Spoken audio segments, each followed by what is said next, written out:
The entire empire had climbed the black steps of Mount Veyrath to watch a slave Omega die.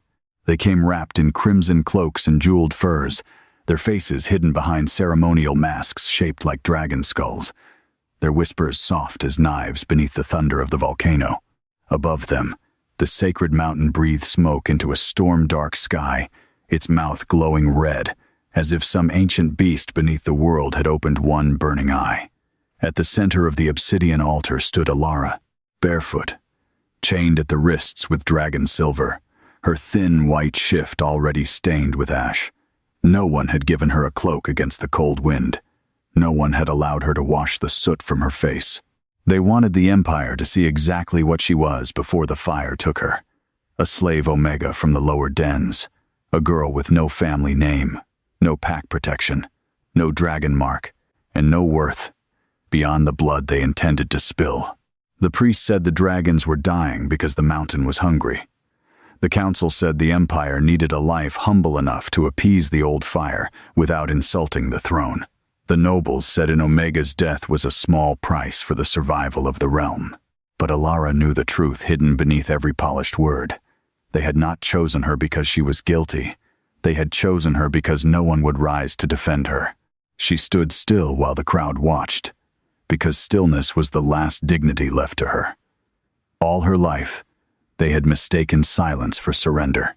In the kitchens beneath the Dragon Palace, they had taught her to lower her eyes before nobles. In the stables, they had taught her to scrub blood from saddles after royal hunts. In the lower ash pits, where slave Omegas slept beside cooling furnaces, they had taught her that a girl without a pack survived by becoming invisible. Yet invisibility had failed her. The Empire had finally seen her, and only because it needed something weak enough to destroy. A horn sounded from the upper stair. The murmuring died at once. The Dragon King had arrived. Kael Draven moved through the crowd, like a blade drawn from darkness. He wore no crown, only black armor carved with old flame runes, and a cloak of midnight scales that shifted faintly with every step. His hair was dark, his face hard and beautiful in a way that made people look away too quickly, as if staring too long might invite punishment. Behind him came his royal guard, men sworn to flame and fang, but none of them carried the same terror he did. Kael did not need to raise his voice. He did not need to bear a weapon. The Empire bent around him because every soul on that mountain knew he was the last living ruler whose blood could command dragons. Or so they believed. Ilara had seen him only once before, months ago from behind a stable pillar, when his war dragon had returned wounded from the northern border. The beast had been enormous, black-scaled, and trembling with pain, its golden eyes clouded by sickness. He had placed one bare hand against its snout, and for a single moment, Ilara had seen the king's mask crack. Not with weakness, with grief. Then the healers had surrounded him. The guards had dragged everyone back, and the moment had vanished, like a spark in rain. Now his eyes found her across the altar. Ilara expected disgust. Pity, perhaps, if kings were capable of such a thing. But Kael Draven looked at her as though he had heard a sound no one else could hear. The High Counselor stepped forward before the silence could deepen. Lord Varen was tall and silver-haired, his robes embroidered with the 7 sacred flames of the Empire. His smile was solemn enough to convince fools, and sharp enough to frighten the wise. "Your Majesty," he called, bowing low. "The offering has been prepared.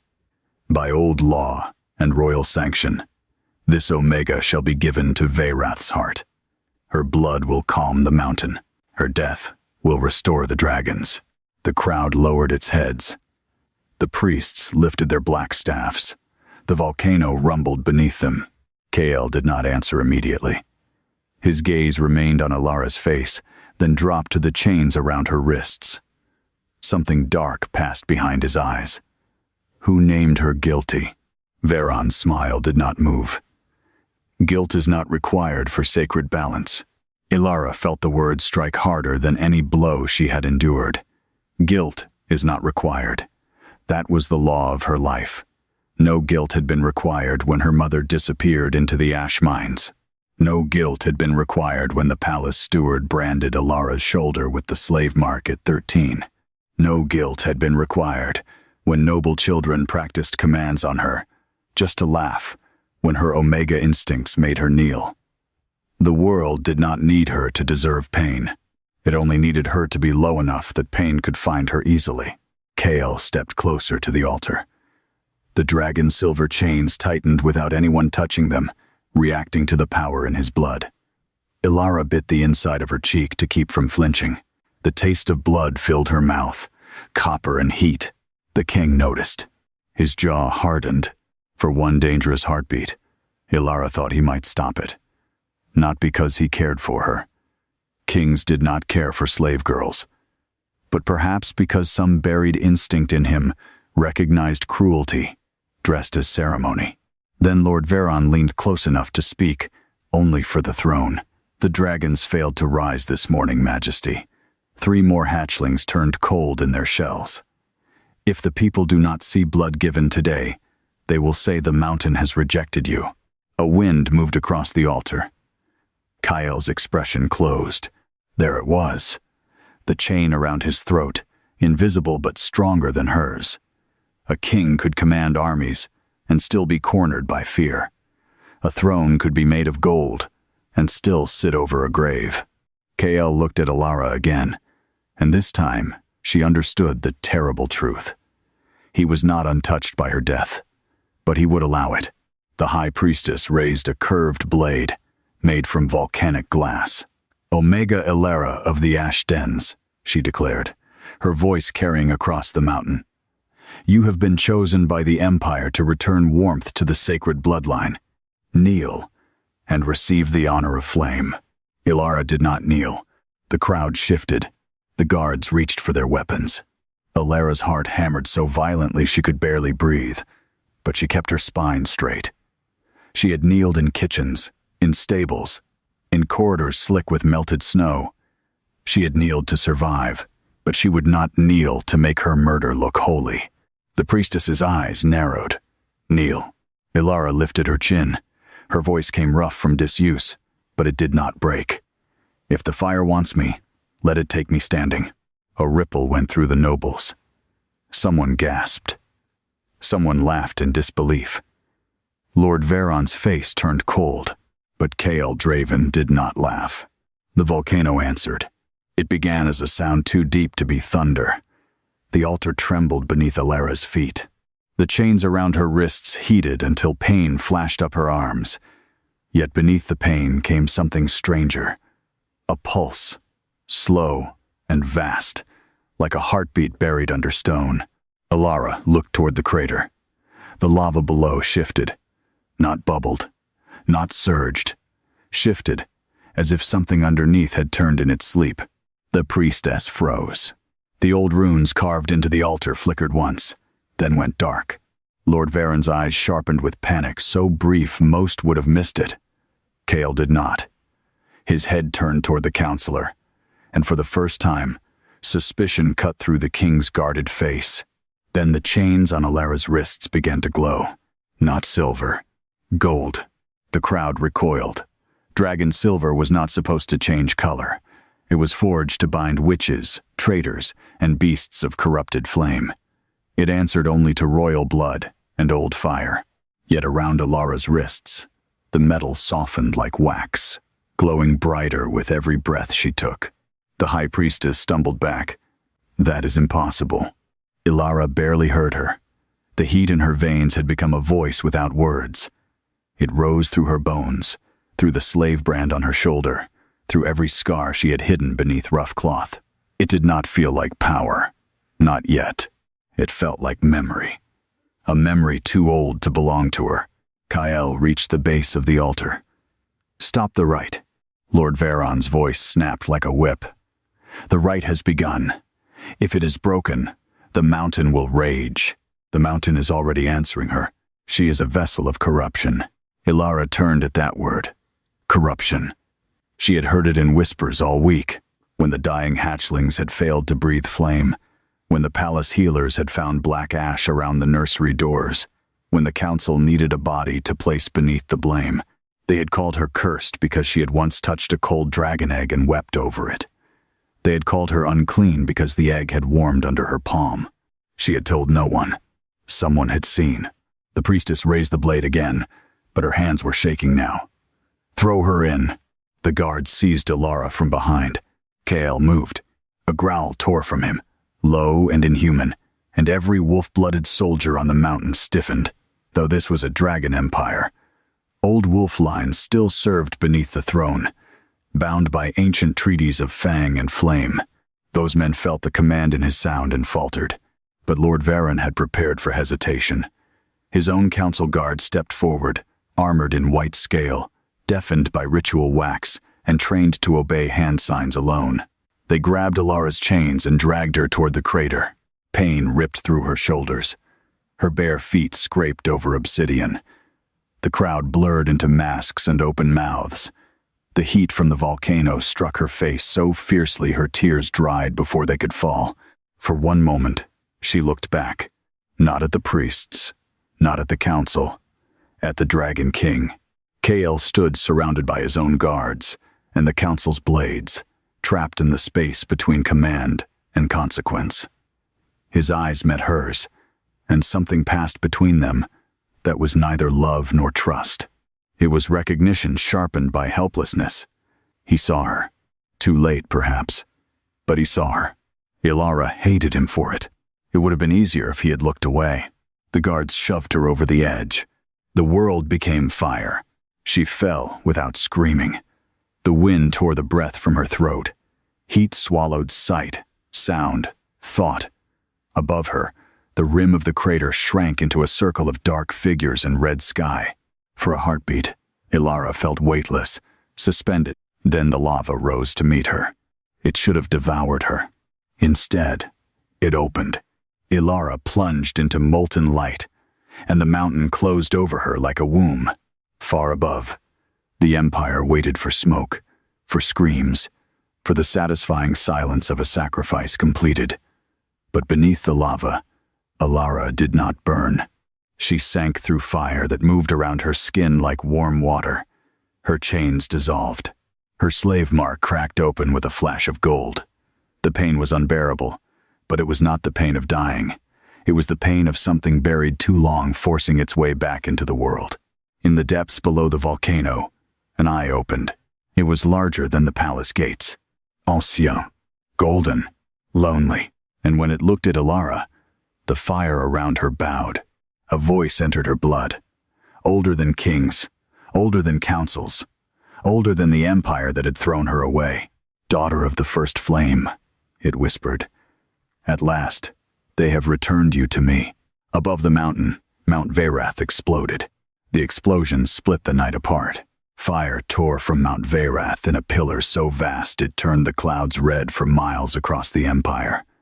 Nobles screamed and threw themselves down the black stairways while burning stone rained across the sacred terraces. Priests lost their footing and vanished into smoke. The obsidian altar cracked directly through its center, ancient runes shattering like brittle bone beneath the force rising from the depths below. And at the edge of the crater, Dragon King Kael Draven did the one thing no ruler of Veyrath had done in centuries. He ran toward the fire. "Your Majesty," his captain shouted behind him. "The mountain is collapsing." Kael ignored him. Heat slammed against his armor hard enough to blister exposed skin, but he kept moving until he stood at the broken edge of the crater itself. Lava surged below like a living sea, violent and impossible, yet through the inferno he saw it one shape suspended within the molten glow. A girl, alive. For one impossible heartbeat, Ilara floated beneath the lava as though the mountain itself cradled her. Golden light wrapped around her body. The chains that had bound her were gone. Her white shift had burned away into drifting ash, replaced by something darker, ancient scales of molten gold slowly forming across her skin like living armor. Then the volcano roared again. The lava folded inward. Something enormous moved beneath it. The crowd saw only fragments. The curve of black horns larger than towers, eyes burning beneath the magma, a shadow vast enough to swallow the crater whole. Panic exploded across the terraces. The dragon god. No impossible. Seal the mountain. Priests fell to their knees in terror. Some nobles fled outright. Others stared in frozen horror at the thing awakening beneath the volcano, because every child in the empire knew the forbidden legend. The last dragon god had died 1,000 years ago. But legends, Kael realized, had lied before. Lord Varen stepped backward, his composure finally cracking. "No," he whispered. "It cannot wake." Kael turned sharply toward him. "Not cannot exist. Cannot wake." The distinction struck like a blade. "You knew," Kael said quietly. Varon's expression hardened instantly. "Majesty, we must retreat now. If the beast rises fully, the capital itself will burn." But Kael barely heard him. His gaze had returned to the crater. Ilara was falling deeper, not sinking helplessly. Descending, as if the fire itself carried her somewhere beneath the mountain. Then she vanished entirely beneath the molten surface. Kael moved without thinking. Gasps erupted from the court, as the Dragon King stripped off his scaled cloak and stepped onto the fractured rim of the volcano. His guards lunged for him immediately. "Majesty, you cannot enter the sacred fire." Kael ripped free of their grip. His eyes never left the lava below. Something inside him was pulling toward the girl with terrifying force. Not desire, not yet, but something older. His dragon, silent and dying for months, had suddenly awakened the moment Ilara touched the fire. Not healed, awakened. For the first time in nearly a year, Kael could feel it beneath his ribs again. Restless, furious, hungry, alive. Then pain hit him. A violent surge ripped through his chest, dropping him to one knee at the edge of the crater. Black veins crawled briefly beneath the skin of his throat before disappearing again. Several nearby nobles recoiled in fear. They had seen. Kael pressed one hand against the stone, breathing hard. His dragon was fighting itself inside him again, clawing at the fragile chains restraining its monstrous form. The curse was worsening. Lord Varen saw it too, and smiled. Only slightly. Only for an instant. But Kael caught it. The counselor stepped forward carefully, lowering his voice. "Your Majesty, the people must not witness weakness tonight. Let us escort you back to the palace before rumors spread." Kael slowly lifted his gaze toward him. "You fed me lies. The Empire needed stability. You sacrificed that girl, knowing something slept beneath this mountain." Varon's silver eyes darkened. "And now you understand why she had to die." Another roar thundered beneath the volcano. This time the mountain answered with a tremor violent enough to send entire stairways collapsing into the lava. The crowd panicked completely. Guards struggled to evacuate nobles through choking ash, while priests shouted broken prayers into the storm. Kael rose slowly to his feet. "She survived." Varen's voice sharpened. For now, the meaning beneath those words was unmistakable. The counselor still intended to kill her. Before Kael could answer, a deafening crack split the crater open. Lava burst upward in spirals of gold and crimson, and from the center of the eruption came a sound no living soul in the Empire had heard in centuries. A dragon's cry, not the roar of ordinary war dragons. This sound was older, deeper. It carried through bone and blood like divine judgment itself. Every dragon chained upon the royal terraces answered instantly. The beasts that had been weak for months suddenly jerked against their restraints, eyes blazing wide. Some dropped to their knees. Others began snarling toward the mountain, as if recognizing a ruler long thought dead. Kael's own dragon nearly tore free inside his chest. Then silence fell, heavy, breathless, waiting. Far below the crater, beneath layers of molten stone and forgotten ruins, Ilara opened her eyes. She lay upon black glass beside a lake of fire. The air shimmered gold around her, unbearably hot, yet strangely gentle against her skin. Her body no longer hurt. The bruises from the chains had vanished. The slave brand burned faintly on her shoulder, cracked directly through its center by lines of glowing molten light. And before her stood the creature from the depths. Not fully dragon, not fully god, Its body was vast enough that she could not see all of it at once. Black scales covered limbs larger than castle towers. Molten gold flowed beneath cracks in its chest like blood made of stars. Ancient horns curved backward from a skull lined with scars older than kingdoms. Yet its eyes, its terrible burning eyes, held exhaustion deeper than rage.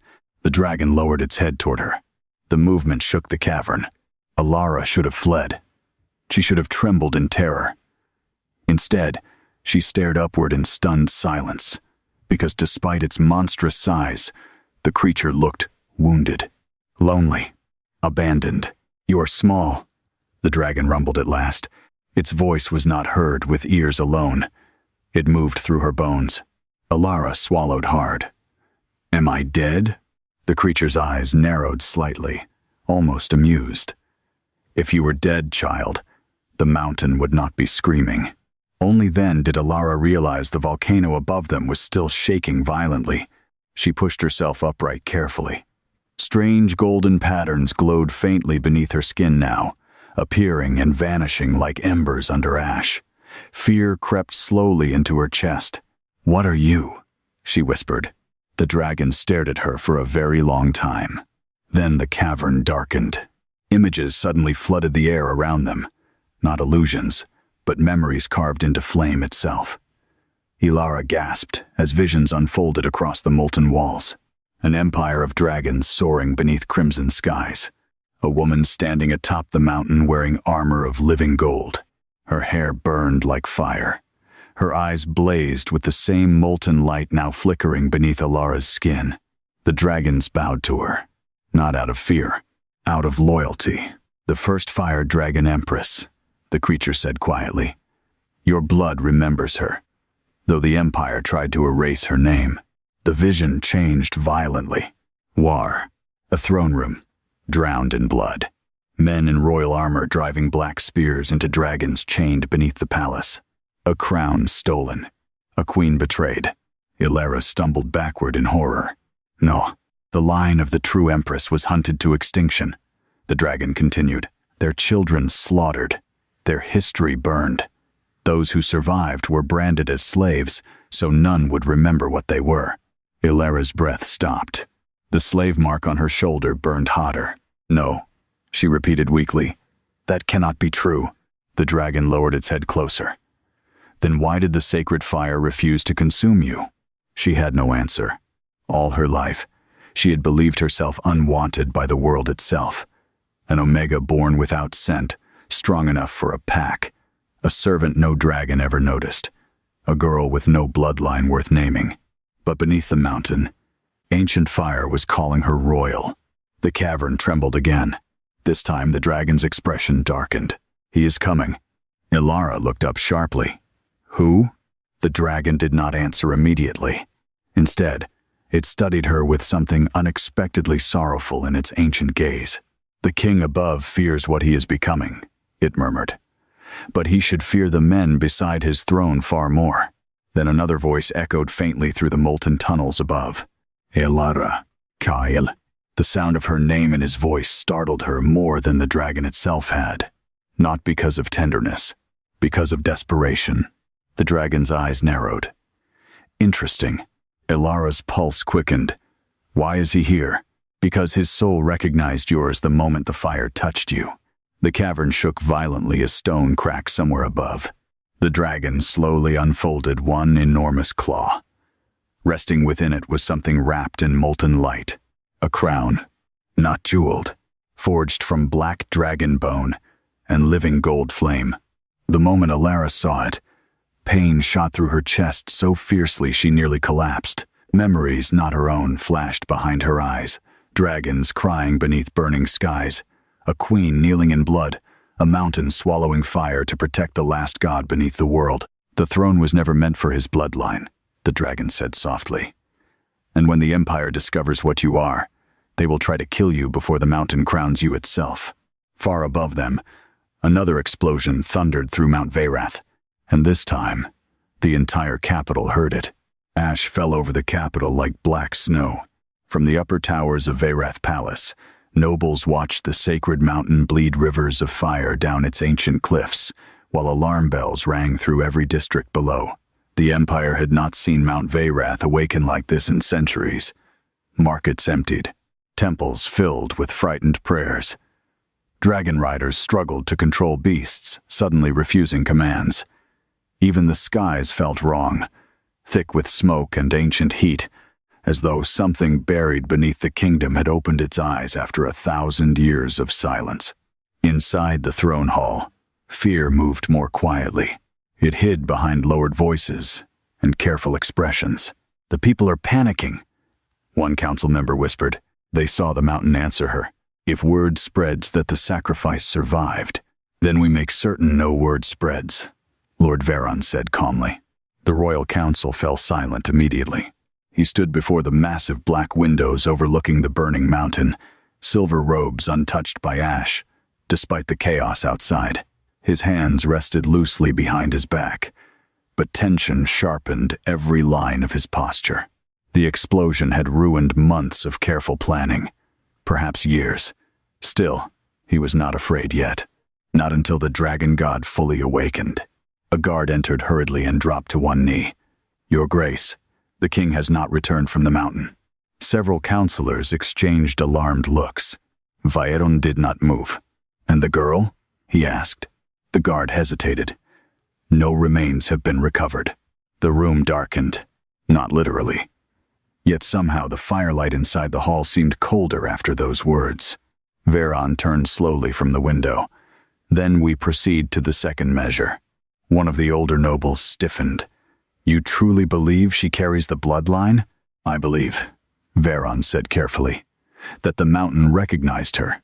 No one answered, because that possibility terrified them all. The throne of Veyrath had ruled for nearly 900 years under House Draven.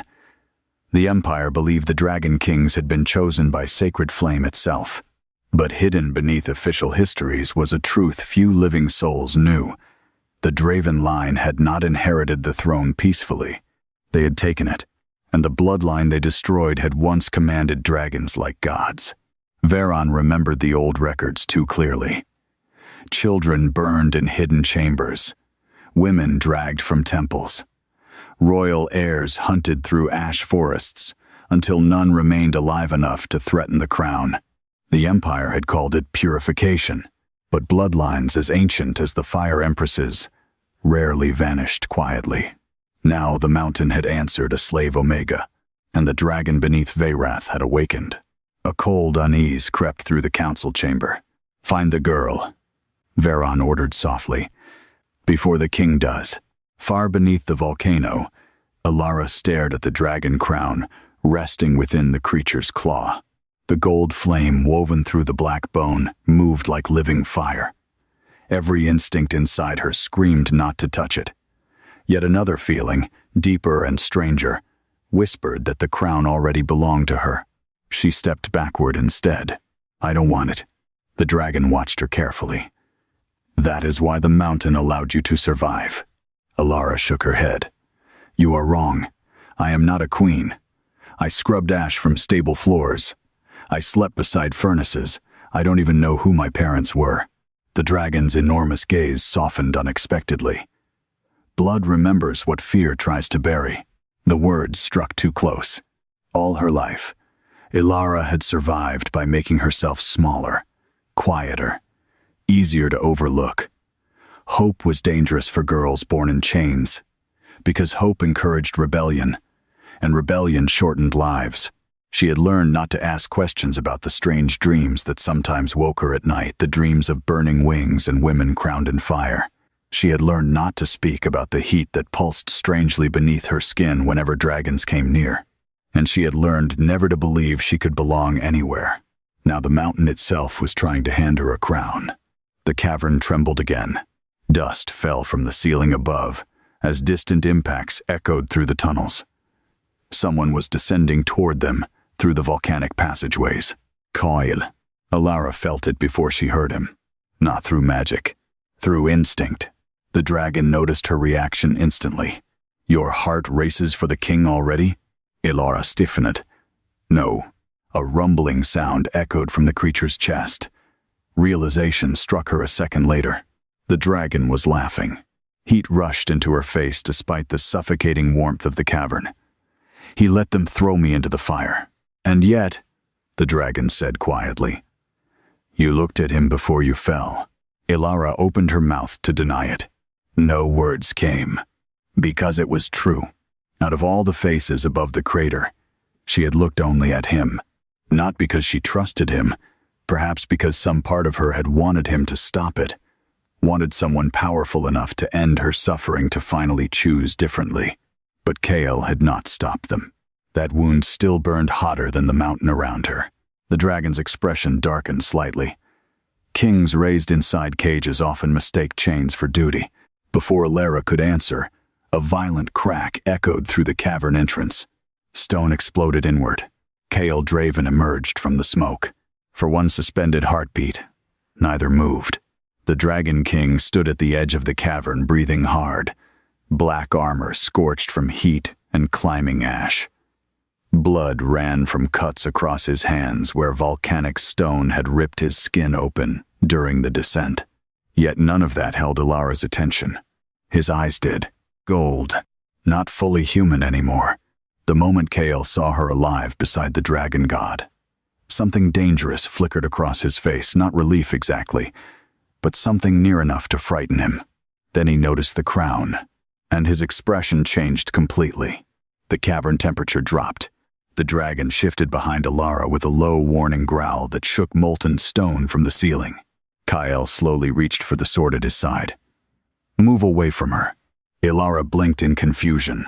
The dragon god's eyes narrowed.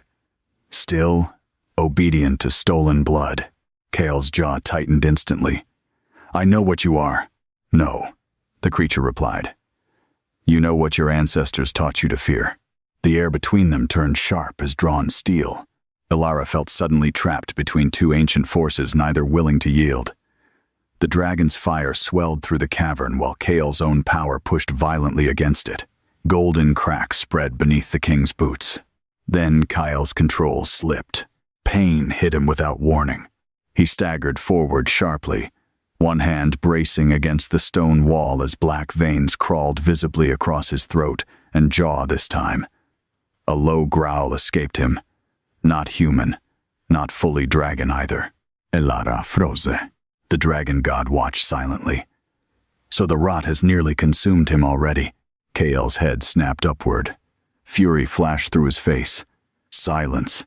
But another wave struck him before he could recover. His body convulsed violently. A burst of black scales tore briefly across one side of his neck before disappearing again. Ilara stumbled backward in shock. The king's breathing turned ragged, uneven, as though something monstrous inside him was trying to claw its way free. And suddenly she understood. The rumors. The dying dragons. The reason Kael always wore high collars and gloves during court. The Dragon King was cursed. Kael realized too late that she had seen it. Their eyes locked. For the first time since she had known him, true fear crossed his face. Not fear of battle. Fear of exposure. "Ilara," he said sharply, voice roughening into something dangerous. "Do not come closer." But she already had. Without thinking, without understanding why. Perhaps because she recognized the same loneliness in him that had lived inside her for years. Kael tried to pull away as she approached, but another spasm bent him nearly to one knee. A growl ripped from his throat, deeper now, almost feral. Heat rolled off his body in violent waves. The black veins spreading beneath his skin looked almost alive. The dragon god watched with ancient knowing. He hides the beast, because the throne would destroy him if they saw what he has become. Kael's eyes blazed toward the creature. Enough. Ilara deserves truth, if the mountain intends to bind your fates. The cavern went still. Bind your fates. Ilara's pulse stumbled. Kael's expression hardened instantly into something unreadable. "There will be no bond." The dragon god tilted its massive head slightly. "You felt her before you saw her." Silence. Kael said nothing, because denial would have been pointless.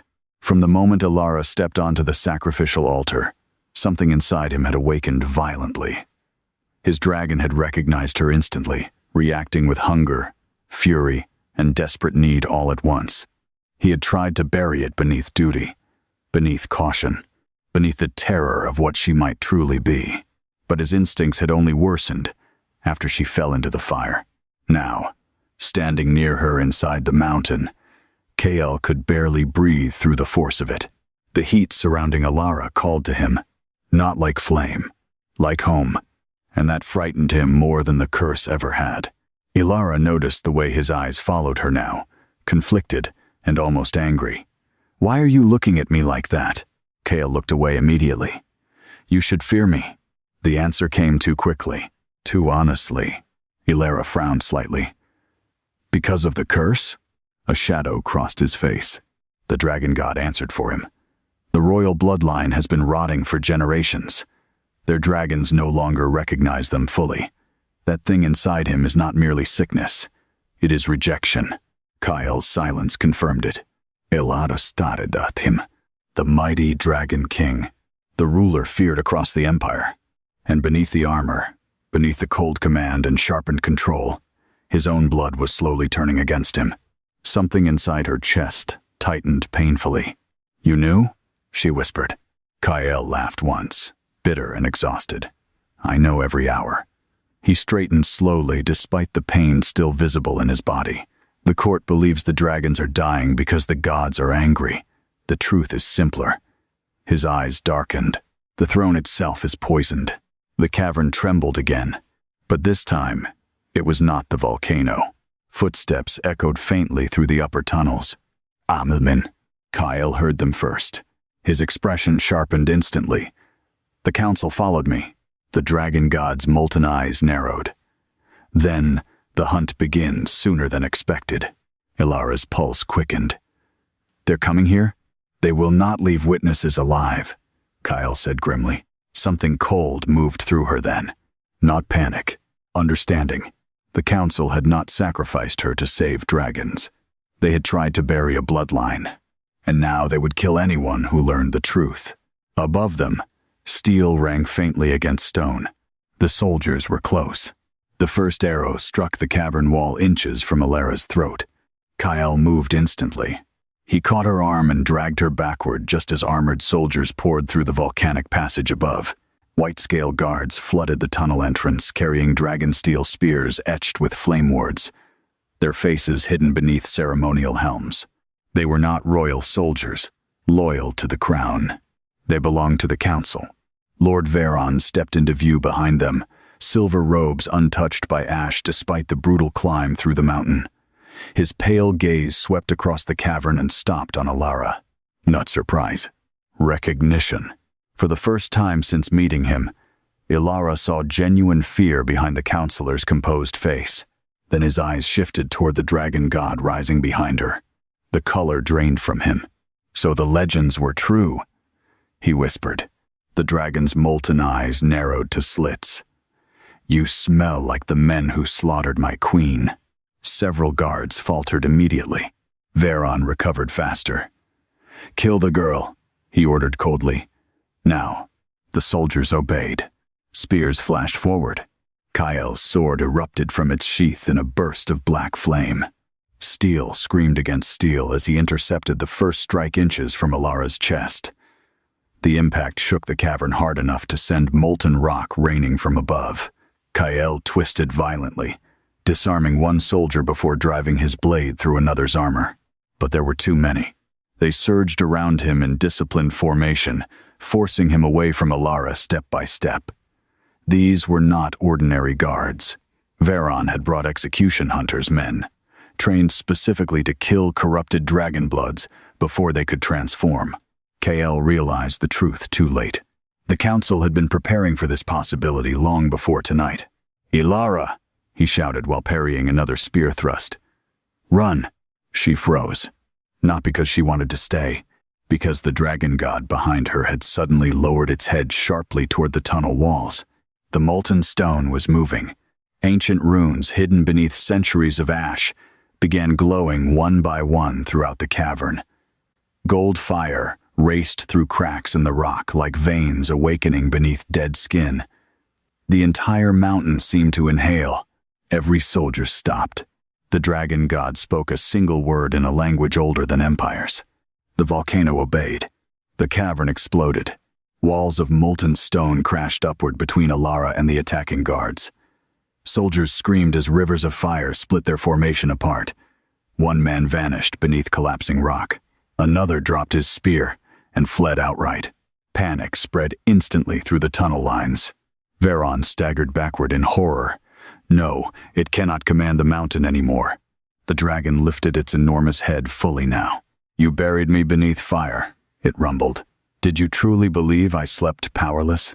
The volcano answered with a roar so violent the ceiling cracked open above them.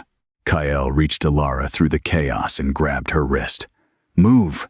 She ran beside him through collapsing tunnels while the mountain shook around them like a living beast trying to wake completely. Heat surged through every passageway. Lava burst through fractures in the walls. Behind them came screams, crashing stone, and Veron shouting furious commands to regroup. Kael pulled Alara sharply into a narrow side tunnel, moments before a torrent of molten rock exploded through the main corridor. The blast knocked them both hard against the cavern wall. Alara gasped as Kael's body hit hers fully for the first time. Heat, not ordinary warmth. His skin burned through the layers of torn fabric between them, dangerously hot beneath the black armor. His hand around her wrist tightened reflexively as another tremor rocked the tunnel. For one suspended second, neither moved. Kael's face was inches from hers. Ash streaked his jaw. Blood ran from a cut near his temple. His eyes still glowed faintly gold beneath the darkness, wild and unstable from the curse tearing through him. And yet Alara noticed something else. He was shaking, not from fear, from control, as though touching her was forcing him to fight something violent beneath his skin. Kael released her abruptly and stepped backward. "Stay behind me." The command should have sounded cold. Instead, it sounded strained. Alara stared at him, while the mountain thundered around them. "You came after me." His jaw hardened instantly. "I came to stop the council." "That isn't what I asked." Silence. The tunnel flickered gold with distant lava light. Kael looked away first. "Alara," he said quietly, "you do not understand what happens if the court learns what you are." Her voice tightened. "I don't even know what I am." The words cut deeper than she intended. Because they were true. Sleo, Omega, Sacrifice. Every identity she had carried her entire life had shattered beneath the mountain tonight. Now ancient dragons called her royal, while the Empire hunted her like a disease. And worst of all, some buried part of her wanted to believe the fire. Kael studied her face carefully then, as though finally seeing the exhaustion beneath her defiance. The old bloodlines were not merely rulers, he said. They were bound to dragons directly, not through domination, through inheritance. His expression darkened. When House Draven seized the throne centuries ago, they kept fragments of that power through forced marriages and blood rituals, enough to maintain control, but never enough for the mountain to fully accept them. "The curse," Alara whispered. Kael nodded once. "My bloodline weakens with every generation. Dragons hatch sickly. Bonds fail. Some heirs lose control of their forms completely." His gaze turned colder. "The council hid it by blaming outsiders, rival kingdoms, forbidden magic. Anything except the truth. That the throne was stolen." Kael did not answer, but silence confirmed enough. Another tremor shook the tunnel violently. This time Alara stumbled. Kael caught her automatically. The moment his hand closed around her waist, fire surged through both of them. Alara gasped sharply. Golden light flashed beneath her skin, while black scales rippled briefly across Kael's throat. The air itself seemed to tighten around them. Deep inside the mountain, something answered with a low rumble. Kael released her immediately, as though burned. The look in his eyes now frightened her far more than the soldiers had. What was that? His expression closed instantly. "Nothing. Do not lie to me." Anger flickered across his face, not at her, but at himself. "You think this is some romantic fate?" he snapped quietly. "You have no idea what a bond with me would become." The rawness in his voice stunned her into silence. Kale turned away sharply, breathing hard again. Ilara watched him carefully now. The king moved like a man carrying invisible chains inside his own body. Every controlled breath felt forced. Every moment near her seemed to strain the fragile restraint, holding the curse together. Then she noticed blood, dripping slowly from beneath his gauntlet. Not red, black. Ilara, Kale said suddenly, if we reach the upper tunnels, there is an old escape path leading beneath the western cliffs. Once outside the mountain, you leave the capital immediately. She blinked. You're helping me escape? I'm trying to keep you alive. Why? Kale laughed bitterly under his breath. I'm still deciding. The answer should have angered her. Instead, it hurt, because part of her had hoped the look in his eyes meant something simpler. Before she could respond, a scream echoed faintly through the tunnels behind them. Then another. The sounds were wrong.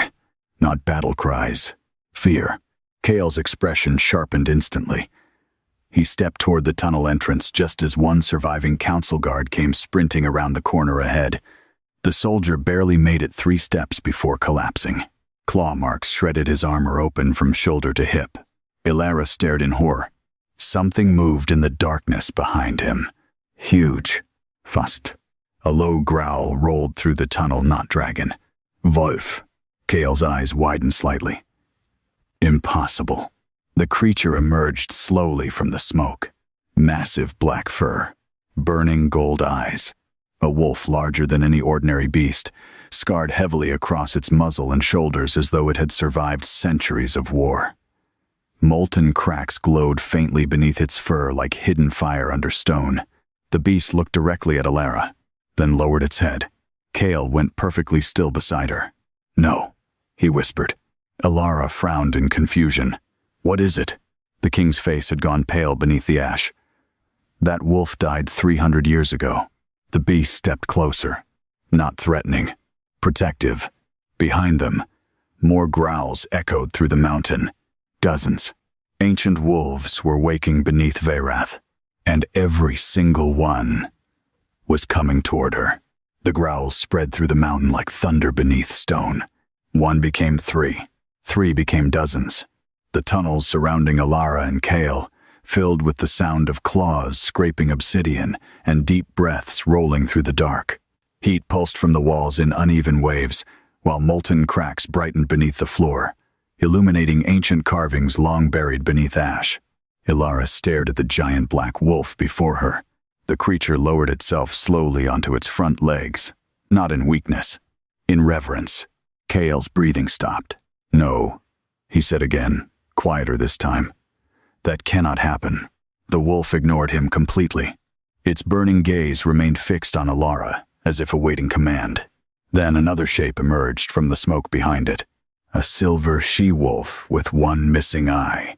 Then a scarred gray beast larger than a warhorse. Then more.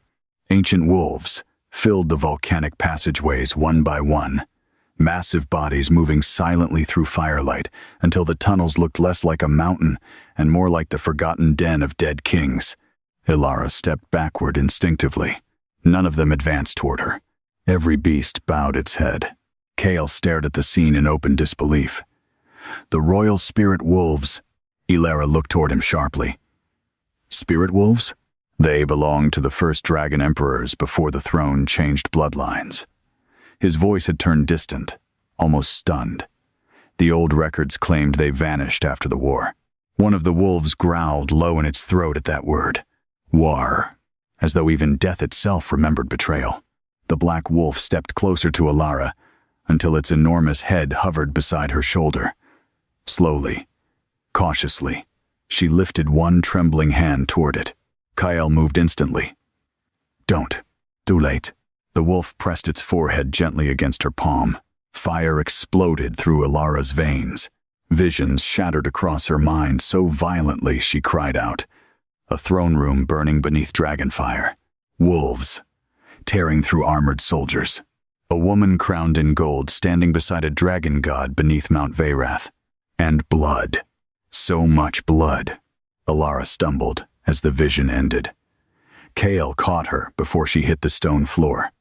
The moment his hands touched her arms, Another pulse surged between them, hard enough to shake the tunnel walls. The wolves all reacted instantly. They dropped lower. Submission. KL released her immediately, his expression darkening with alarm. The black wolf turned toward him then, and bared its teeth, not fully hostile. Warning. The message was unmistakable. Protect her. KL's jaw tightened. I don't take commands from ghosts. The wolf's growl deepened. Ilara looked between them in confusion. Why are they here? No one answered. Then the mountain answered for them. A violent tremor split the tunnel floor open nearby. Molten light burst upward through the crack, and with it came a sound like distant screaming carried through stone. The dragon god. Something was happening deeper beneath the volcano. The wolves lifted their heads sharply toward the lower caverns. Fear moved visibly through them. Not fear for themselves, fear for her. Kyle noticed it too. What is it? Ilara whispered. Before he could answer, one of the silver wolves suddenly lunged toward the tunnel entrance behind them. A heartbeat later, arrows tore through the space where Ilara had been standing. The ambush came fast. Council hunters poured into the tunnels from 3 separate passageways, surrounding them instantly. Unlike the earlier guards, these soldiers wore black armor marked with anti-dragon sigils carved directly into the steel. Several carried hooked chains glowing with blue flame, dragon killer weapons. Veron had sent his elite execution force. Take the girl alive, their commander shouted. The king if necessary. The wolves attacked first. The black spirit wolf slammed into the nearest hunter hard enough to crush armor beneath its jaws. Chaos exploded through the tunnels as ancient beasts collided with trained execution soldiers in bursts of blood and fire. Kyle drew his sword immediately. Black flame erupted along the blade. Ilara had never seen him fight this closely before. He moved like violence itself. Fast, brutal, controlled only by sheer discipline. One hunter lost his weapon before realizing Kale had already cut through his throat. Another lunged with dragon steel chains only for Kyle to catch the lynx barehanded and rip the man directly into his blade. Yet even while fighting, the king kept shifting closer toward Ilara, protecting her position without seeming to realize it. The hunters noticed and adapted. Separate them, the commander shouted. A blue flame chain whipped through the chaos and wrapped around Kael's arm. The effect was immediate. Kael roared, not shouted. Roared. Black scales exploded violently across his throat and jaw as the anti-dragon fire burned through his restraint. Several nearby wolves recoiled instinctively. The hunters tightened the chain harder. Ilara saw the king's control breaking in real time. His eyes turned fully gold. Claws burst from his fingertips. And beneath the sound of battle came another noise, something enormous, trying to wake inside him. The commander smiled grimly. There it is. Kale ripped one soldier apart with unnatural strength, but more chains slammed into him immediately from both sides. The blue flame spread rapidly across his armor. Majesty! One of his surviving royal guards shouted from deeper in the tunnel. Tulat. The curse finally broke. Kyle screamed. Fire detonated outward from his body in a shock wave that blasted soldiers backward into the cavern walls. Black scales erupted fully across his skin, while massive dragon horns tore through his dark hair. His spine arched violently as bones cracked beneath armor. Ilada stared in horror, not because he looked monstrous, because he looked terrified. Kael was trying to hold it back, trying not to become whatever the court feared most. Another wave of transformation ripped through him. One burning wing burst partially from his back, before collapsing again into smoke and blood. The tunnel ceiling cracked above them. The hunters panicked immediately. He's turning. Kill them both. No, the commander shouted. The council needs the girl alive. A spear flew straight toward Ilara's heart. Kyle moved before thought itself. Even half transformed, he crossed the distance instantly and caught the spear through his own side instead. Blood splattered across Ilara's face. Black blood. The entire tunnel froze.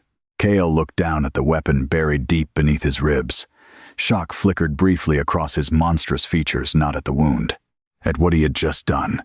He had protected her instinctively. The realization hit both of them at once. Ilara's chest tightened painfully. Kael staggered backward, breathing ragged now, black fire leaking from between his teeth. His eyes locked onto hers through the chaos. "Run," he growled. She didn't move. Another hunter charged toward him with a dragon killer blade. Ilara reacted without thinking. The mountain answered her instantly. Gold fire exploded from beneath the stone floor. The entire tunnel erupted. Molten cracks raced through the walls while ancient runes ignited overhead in blinding light. Hunters screamed as lava burst upward beneath their feet. One man dropped his sword and fell to his knees as fire wrapped around Ilara like living wings. Silence crashed through the cavern. Every wolf lowered itself immediately. Even Kai froze. Ilara stood at the center of the burning tunnel, surrounded by spirals of molten gold. The slave mark on her shoulder shattered completely apart, revealing something hidden beneath it for the first time. A royal crest, not Hausdraven's symbol. Olda, a dragon wrapped around a crown of fire. The hunters stared in horror. The Fire Empress. "No," one whispered shakily. The bloodlines survived. Ilara barely heard them. Power flooded through her body so violently it hurt. The fire did not burn her. It listened. Every pulse of fear inside her chest sent the volcano answering through the walls. Kael watched her with stunned disbelief. And beneath the shock came something more dangerous. Recognition. His dragon knew her now. Completely. Not Slave. Not Omega. Not sacrifice. Mine. The possessive instinct hit him so hard he nearly lost control again. The hunters saw his expression change. So did Ilara. Then the tunnel darkened. Lord Varen stepped slowly through the smoke, with several more soldiers behind him. Unlike the others, he looked almost calm now, almost relieved. "There you are," he said softly. Ilara felt cold despite the fire around her. Varon's gaze moved to the broken slave mark on her shoulder. His eyes gleamed with terrible certainty. The last heir of the Fire Dragon Empress. He smiled faintly. At last. The fire around Ilara dimmed slightly, not because her power weakened, because fear touched it. Lord Varon walked through the burning tunnel without flinching, silver robes untouched by ash while ancient wolves snarled low around him. Behind the counselor stood more execution hunters, armed with dragon steel chains and black crossbows, carved with anti-magic runes. Yet none of them attacked immediately, not after what they had just witnessed, not after seeing the mountain itself answer her blood. Varon stopped several feet away and studied Ilara carefully, almost gently, as though searching her face for traces of someone long dead. Then he bowed, not deeply, not enough for respect, but enough to chill the entire cavern into silence. Even Kael went still. "You should not kneel to a slave," the king said darkly. Varon's gaze never left Ilara. "She is not a slave." The words echoed through the tunnels like a blade unsheathed. Ilara's pulse stumbled painfully. All her life, that word had been carved into her skin stronger than any name. Slave. It had followed her through ash pits and servant halls, through every order barked at her. Every punishment endured quietly because survival demanded obedience. Now the man who helped condemn her to death was looking at her like a buried ghost clawing back from the grave. Varon straightened slowly. "You resemble her more than I expected." Ilara frowned. "Who?" For the first time, genuine emotion cracked through the counselor's calm expression. "Sarah Validir," he said softly. "The last daughter of the Fire Dragon Empress." The name struck the cavern strangely. The wolves lowered their heads. The fire in the walls pulsed. And deep inside the mountain, something ancient growled. Kael's eyes narrowed sharply. "You told the court the entire bloodline died centuries ago." "Most did." Ilara stared at Varon, her throat tightening. "You knew my family?" The counselor finally looked at her directly. "I watched your mother die." The words hit harder than any weapon. Ilara staggered slightly. Kael moved toward her instinctively, but stopped himself halfway. Varon noticed. Of course, he noticed. The counselor missed very little. She begged the mountain to spare you. He continued quietly. You were barely an infant when the royal purge began. The council ordered every surviving heir executed before the throne could be challenged again. His expression darkened faintly. Your mother fled into the ash tunnels beneath the palace, carrying you in her arms, while dragons burned above the city. Images flashed violently behind Alara's eyes.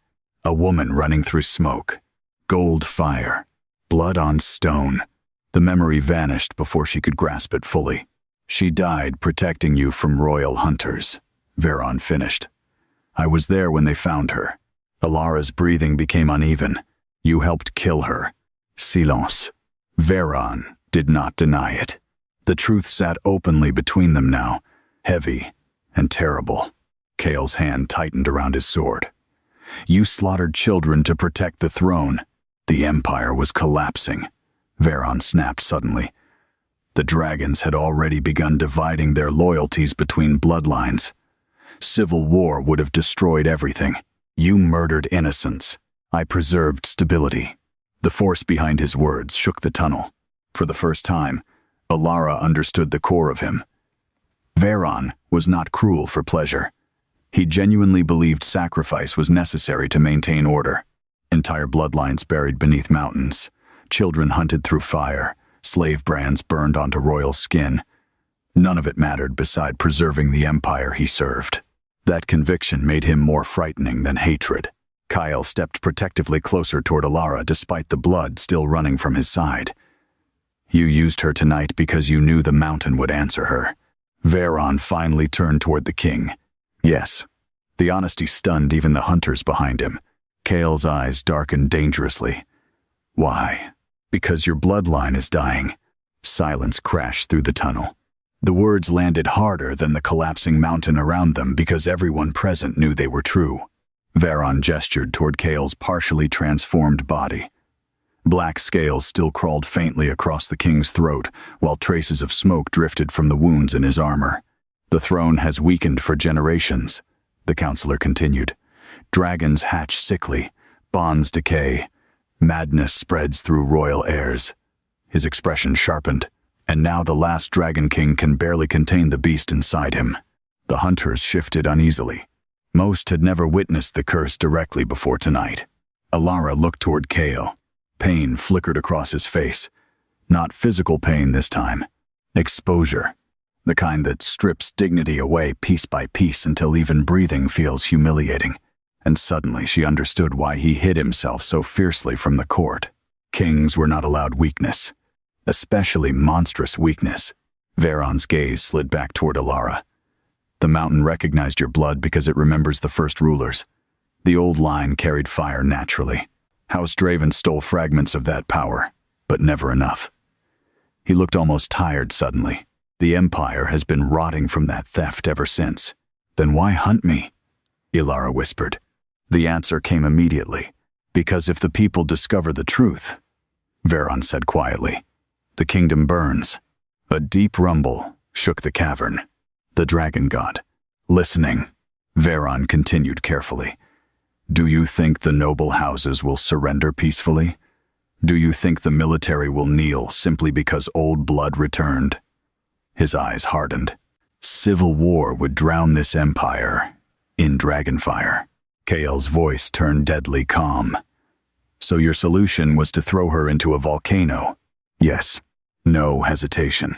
No apology. She was supposed to die before the mountain awakened. Veron admitted. The sacred fire should have consumed the last trace of the bloodline permanently. For the first time, uncertainty crossed his face. But the dragon beneath Veyrath chose differently. The wolves growled. The tunnel temperature surged sharply. Veron ignored it. Now we face a far greater danger. His eyes shifted between Alara and Kale, and understanding dawned coldly across Alara's chest. The bond, she whispered. Neither man answered immediately, because silence admitted enough. Veron exhaled slowly. If the ancient bloodline bonds itself to the current throne, the mountain may recognize the union as legitimate. His voice lowered. The empire could stabilize again. Kyle's expression turned murderous. You do not get to decide that. No, Veron agreed quietly. The mountain will. Ilara's pulse hammered painfully. Bunt. Mate. Queen. The words felt unreal against the memory of chains cutting into her wrists, only hours earlier. She looked toward Kale. The king refused to meet her eyes now. That hurt more than it should have. Tell me the truth, she said softly. Did you know? Kale's jaw tightened. When the fire touched you at the altar, he admitted carefully, my dragon recognized something. Something? His control cracked briefly then. You, he growled. The raw force in his voice silenced the cavern. Ilara felt heat crawl beneath her skin. Kyle looked furious with himself for saying it aloud. Veron noticed everything. And there it is, the counselor murmured softly. The hunters behind him shifted nervously, because the atmosphere inside the tunnel had changed completely now. The ancient wolves surrounding Ilara no longer viewed Kale as a threat. They watched him like a male being tested before a queen. And deep beneath the mountain, the fire itself seemed to wait. Kyle stepped forward, despite the chains of pain clearly tightening through his body again. You will not use her to fix the throne. Veron's expression remained unreadable. The throne may no longer care what either of us wants. Another violent tremor split the cavern. This one nearly dropped everyone to their knees. A roar thundered upward from the deepest chambers beneath Verath. Not the dragon god this time. Something else. Several wolves immediately backed away from the lower tunnels with ears flattened in alarm. Kale's face darkened. What was that? Veron looked genuinely unsettled for the first time. Then realization hit him. No. The dragon god's voice rolled through the mountain itself. The seal weakens. Every soul in the tunnel froze. Ilara frowned. Seal. The cavern floor cracked open suddenly beneath them. Black fire erupted upward. Not molten gold like hers. Something darker. Corrupted. The wolves snarled violently as smoke poured from the fracture in the stone. Ilara stumbled backward toward Kyle instinctively. The moment she touched him, his dragon surged beneath his skin again with dangerous force. But neither noticed, because something was climbing out of the crack. A dragon, or what remained of one. Its scales were split with glowing black fractures. Half its face looked skeletal beneath rotting flesh. Corruption leaked from its jaws like smoke while dead gold eyes locked onto Ilara immediately. The hunters panicked. By the gods, it's infected. Kale shoved Ilara behind him instantly despite his weakening control. Black fire spread across his arms while the monstrous shape beneath his skin pushed violently outward. The corrupted dragon lunged, then stopped abruptly, its ruined eyes fixed fully on Ilara. And slowly, the creature bowed. Silence swallowed the cavern. The corrupted dragon remained bowed before Ilara, its ruined body trembling as black smoke leaked from the fractures splitting its scales apart. Rot clung to it, like disease made flesh. One torn wing dragged uselessly across the stone floor, while dead flame pulsed faintly inside its chest. Yet despite the corruption consuming it, the creature knelt. Not to Kale, to her. The hunters stared in horror. One man crossed himself with shaking fingers. Another backed away so quickly he nearly slipped into molten cracks spreading beneath the tunnel floor. Veron's face had gone pale. The corruption recognizes her, he whispered. Kale stood rigidly in front of Ilara, sword raised despite the dragon's submission. But Ilara could feel the violent conflict tearing through him now, not only because of the creature before them, because of what had awakened inside him. The black fire spreading across his skin had not faded. It was worsening. Smoke curled from beneath his armor. Jagged scales continued crawling slowly across his throat and jawline, while his breathing grew rougher with every passing second. The curse inside him was reacting to Ilara's power, to the ancient wolves, to the mountain itself, and most dangerously of all, to the bond forming between them. The dragon god's voice rolled distantly through the trembling cavern. The throne awakens. Kale's control snapped slightly at those words. A low growl escaped him deeper now, less human than before. Ilara turned sharply toward him. His eyes were no longer gold. They had become molten black. Fear struck her chest instantly. Not fear of him hurting her. Fear of what would happen if he lost himself completely. "Kyle, do not touch me," he said immediately. The command came strained and uneven, as though something else beneath his voice was trying to speak at the same time. The corrupted dragon lifted its ruined head suddenly and snarled toward the king. Not hatred, recognition. The creature smelled the same corruption inside him. Kyle smelled it too. His jaw clenched violently. "Everyone back." The hunters obeyed instantly. Even Veron took several careful steps away, because the air around the Dragon King had become unstable. Heat distorted violently around his body, while black cracks spread beneath his boots. The ancient wolves lowered themselves protectively around Alara, sensing danger. Kale staggered slightly. Another wave hit him. This one worse. Bones cracked audibly beneath his armor. One clawed hand slammed against the cavern wall hard enough to split stone apart. A ragged breath tore from his throat as black scales spread rapidly down his arms. The hunters raised weapons in panic. Veron snapped sharply. "Lower them." No one wanted to provoke a full transformation inside a collapsing volcano. Ilara stepped forward instinctively. "He's in pain." Kyle's head whipped toward her instantly. For one terrifying heartbeat, something monstrous looked back at her through his eyes. Predatory. Starving. Possessive. Then his expression twisted with horror. "Stay away from me." The words nearly broke. Ilara froze. Not because of the threat. Because beneath the rage she heard desperation. The dragon god spoke again from the depths below. His bloodline stole flame it could not contain. Kale roared. Black fire exploded outward from his body hard enough to throw nearby hunters backward across the cavern. Several wolves snarled defensively while chunks of burning stone crashed from above. Alara shielded her face from the heat. When she looked up again, Kyle had fallen to one knee, and the monster inside him was finally visible. A massive dragon shadow towered behind him like smoke given shape. Broken horns curved backward from its skull. Black wings spread partially through the cavern despite not fully existing yet. Molten cracks split its chest like wounds that never healed. The hunters recoiled in horror. The Dragon King's beast looked corrupted. No, not corrupted. Chained. The realization struck Ilara hard. This thing was not attacking randomly. It was trapped inside him, tearing itself apart against invisible restraints. Kale pressed one clawed hand against the stone floor, breathing raggedly while black fire leaked through his teeth. "Leave," he growled toward Alara. "Now." She shook her head immediately. His expression darkened with panic.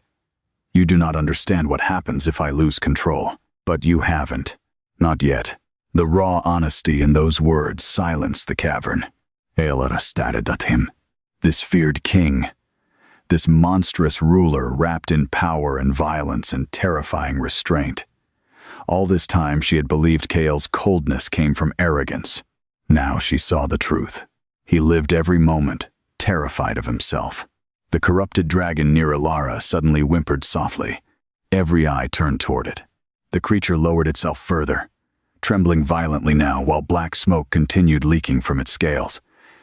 It was dying. Ilara felt it somehow. Not through words, through instinct. The dragon was suffering. Without thinking, she stepped toward it. Kale reacted instantly despite his condition. "Alara, stop!" Too late. She knelt beside the corrupted beast carefully. The smell nearly overwhelmed her burned flesh, rot, old blood, and something deeper beneath it all. Loneliness. Agony stretched across years. The dragon's ruined eyes shifted toward her weakly. Then it lowered its head into her hand. Fire surged through Alara immediately. Gold light erupted beneath her skin while molten heat raced through the cavern floor. The dragon convulsed sharply beneath her touch and screamed. Black corruption exploded outward from its body like poison ripped free violently. Hunters shouted and stumbled backward as dark fire burst against the tunnel walls. Ilara cried out too. Pain ripped through her veins as visions shattered behind her eyes. Dragons chained beneath the palace. Dark rituals carved into royal flesh. Black flame forced into dragon hearts.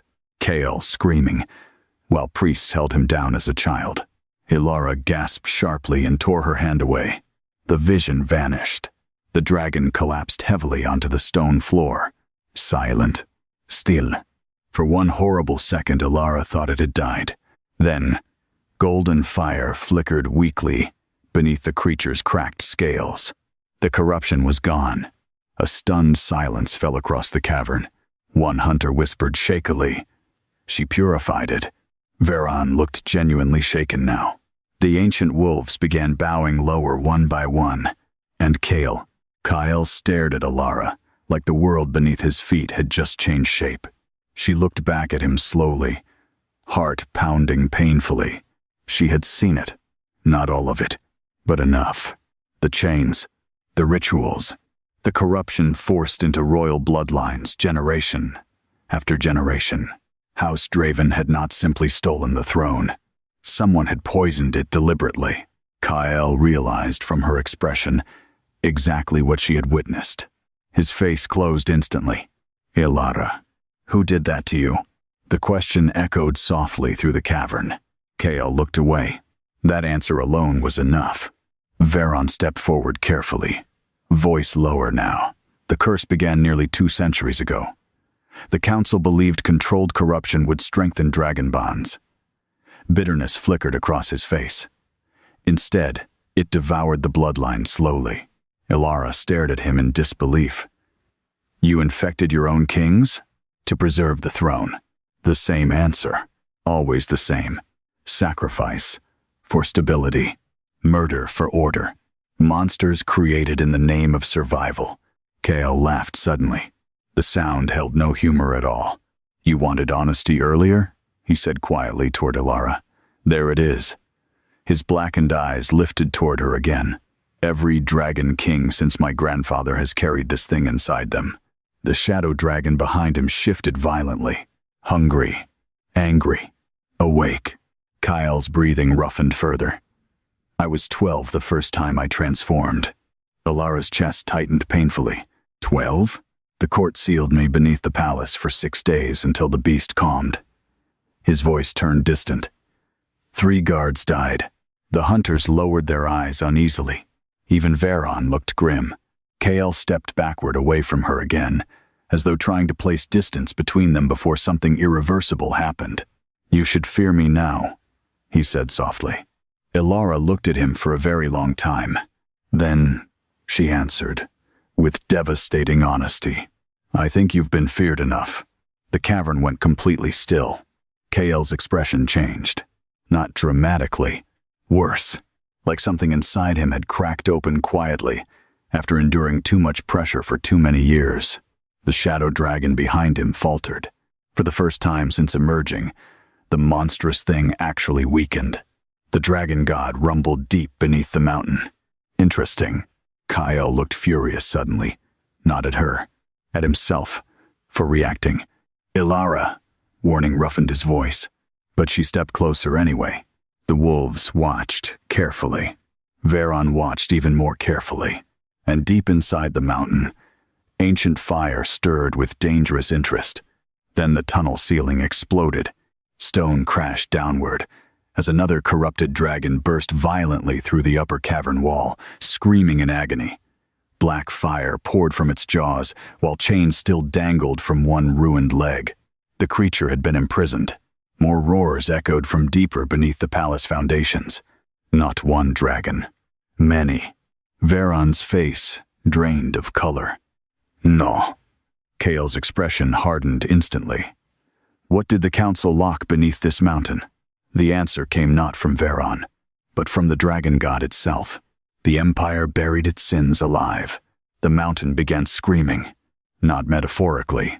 Not like thunder or shifting stone. Actual screams echoed through the volcanic tunnels now deep. Monstrous cries filled with agony, old enough to poison the air itself. The sound rolled upward from beneath the palace foundations, from caverns buried so deep, no sunlight had touched them for centuries. And something down there was waking. The second corrupted dragon tore violently through the broken ceiling, and crashed onto the cavern floor hard enough to shake the entire tunnel system. Unlike the first beast Alara had purified, this one was far larger. Chains carved with royal seals still hung from its throat and wings, chunks of flesh ripped away where iron restraints had bitten into scale and bone. Its eyes locked immediately onto Kael, then onto Alara. Black fire poured from its jaws as it snarled in confusion. The creature could smell both corruption and ancient flame at once. Kael moved in front of Alara instinctively despite his unstable transformation. "Get behind me," Alara almost argued. Then she saw the dragon's body, clearly. The chains, the wounds, the ritual scars carved into its scales. Horror crawled slowly through her chest. "These dragons," she whispered. "They imprisoned them here." Veron did not answer. That silence was enough. The king turned toward him sharply. "How many?" The counselor's expression remained grimly controlled. "More than 100 over the centuries." Even the hunters looked shaken now. Kael stared at Veron in disbelief. "You hid corrupted dragons beneath the capital? They were too dangerous to release. You should have killed them." "We tried." Another roar thundered from below. The cavern floor split open farther this time. Alara stumbled as molten cracks raced outward beneath their feet. Through the widening fractures she glimpsed movement far beneath the mountain. Massive shadows chained within endless darkness. An entire prison. The dragon god's voice rolled through the collapsing tunnels.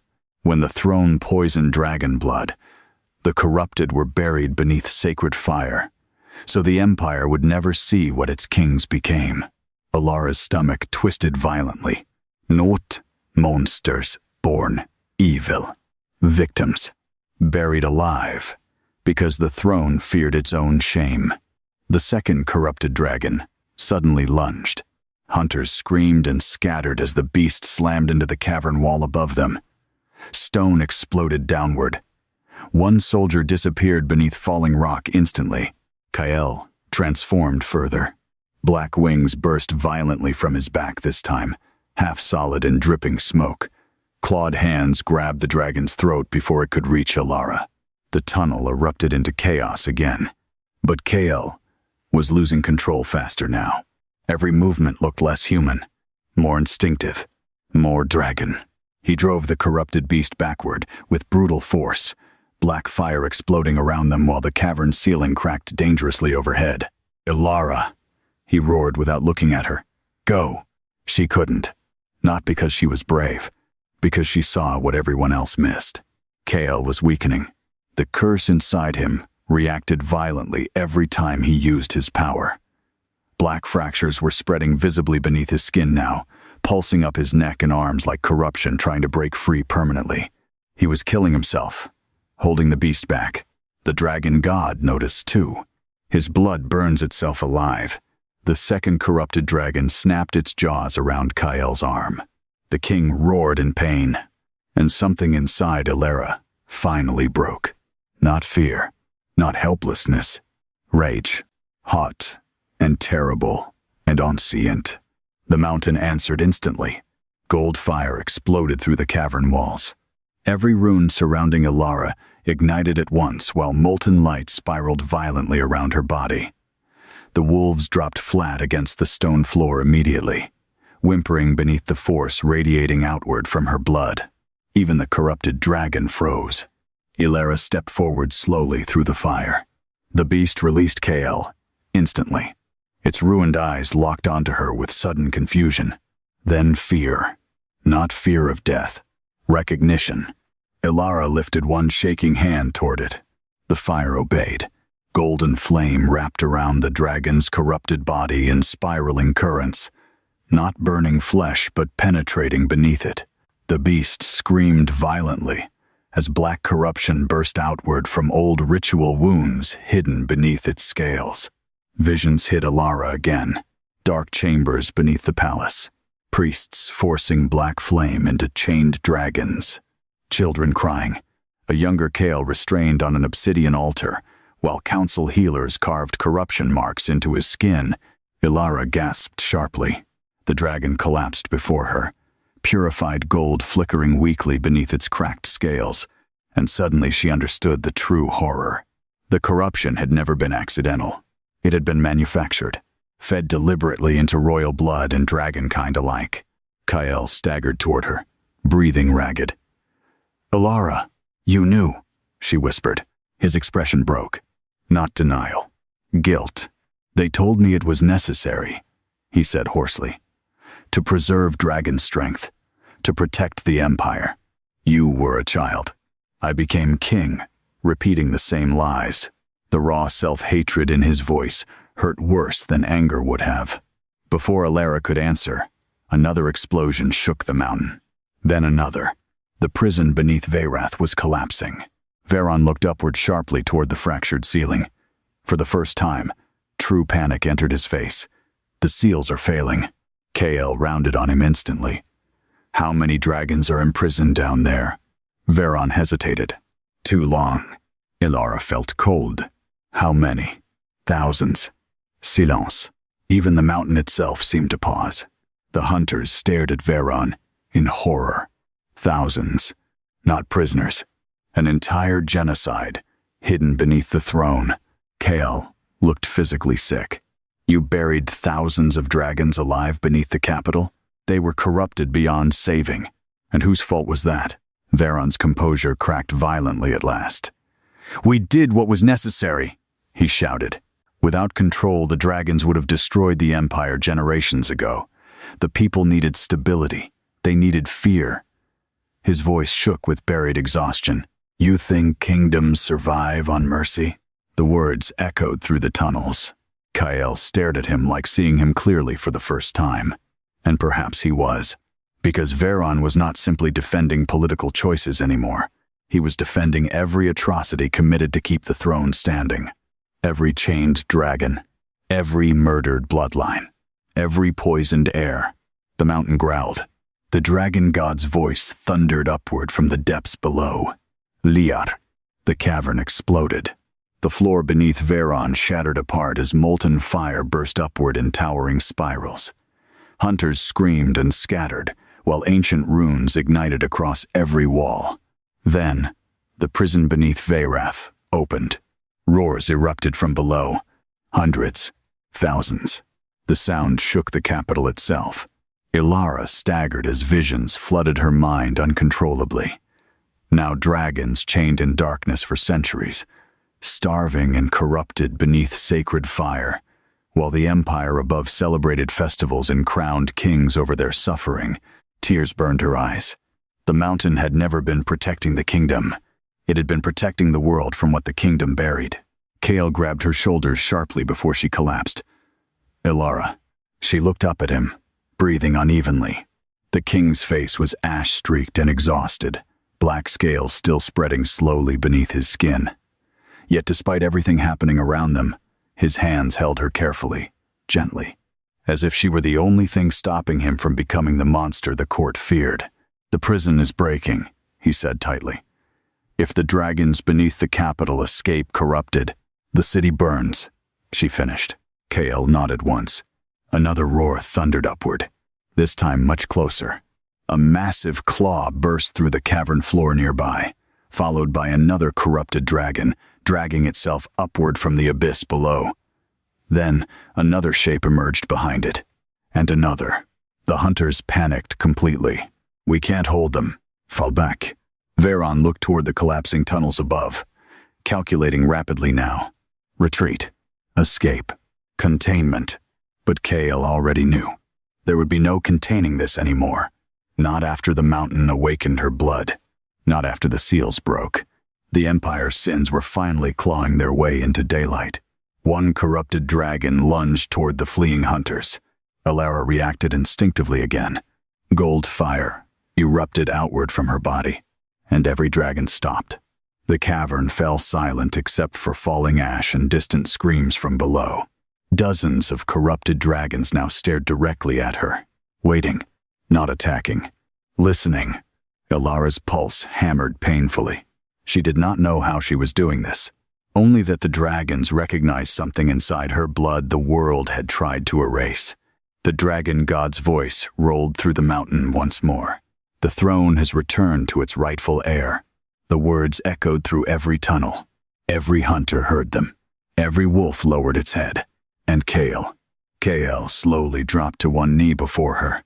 Not because anyone commanded him to, because his dragon no longer allowed him to deny what she was. No one breathed. The sight before them felt impossible. Dragon King Kale Draven, the feared ruler of Veyrath, the man entire kingdoms bowed before, knelt in the middle of a collapsing mountain, before a former slave Omega wrapped in living gold fire. The hunters stared in disbelief. The ancient wolves lowered themselves fully against the stone floor. Even the corrupted dragons surrounding the cavern fell silent. And Ilara could not move. Kyle's head remained bowed. One clawed hand pressed against fractured obsidian, while black fire flickered violently around his partially transformed body. Blood dripped steadily from the spear wound still buried beneath his ribs, dark against the glowing cracks in the stone beneath him. Yet none of that shook her as much as the expression on his face when he finally looked up. Not obedience. Recognition. Something ancient inside him had surrendered to truth before the man himself could. Ilara, he said quietly. Just her name. But the sound carried through her chest like heat through frozen stone. She stared at him in stunned silence, while the mountain trembled around them. All her life, powerful men had looked at her with dismissal, command, ownership, or contempt. Never this. Never like she mattered enough to undo them. Kale seemed to realize what he had done a heartbeat later. His jaw tightened sharply. Slowly, visibly, he forced himself back to his feet. The movement looked painful, not physically, emotionally. The king rebuilt his control piece by piece in front of everyone watching. Coldness returned first, then distance, then the hard edges of the ruler feared across the empire. But Ilara had already seen beneath it, and so had the others. The hunters looked shaken now. Some lowered their weapons entirely. One older soldier even stepped backward and bowed his head toward Ilara without seeming aware he was doing it. Veron noticed immediately. Fear darkened his expression. Not fear of Ilara's power, fear of belief. Because power alone did not topple kingdoms. Faith did. And if the Empire saw the Dragon King kneel before the last heir of the Fire Empress, House Draven's rule would begin unraveling overnight. Veron stepped forward sharply. Your Majesty, he said, voice carrying through the cavern. Remember your throne. Kyle's eyes turned glacial. My throne? The Empire survives because the people obey strength, Veron said carefully. If word spreads of this, of her bloodline, the noble houses will divide instantly. Rival kingdoms will invade before winter. His gaze shifted toward Ilara. Thousands will die. Ilara stiffened. The words hit harder, because they weren't entirely false. She could already imagine the chaos. Civil war. Dragon riders choosing sides. Nobles murdering one another beneath burning skies. The capital drowning in blood because one forgotten bloodline survived. The old fear returned suddenly. Maybe she should have died in the volcano. Maybe the Empire would truly burn because she lived. Kale noticed the shift in her expression immediately. His voice hardened. Do not put your crimes on her shoulders. Veron ignored him. The mountain chose her. Yes.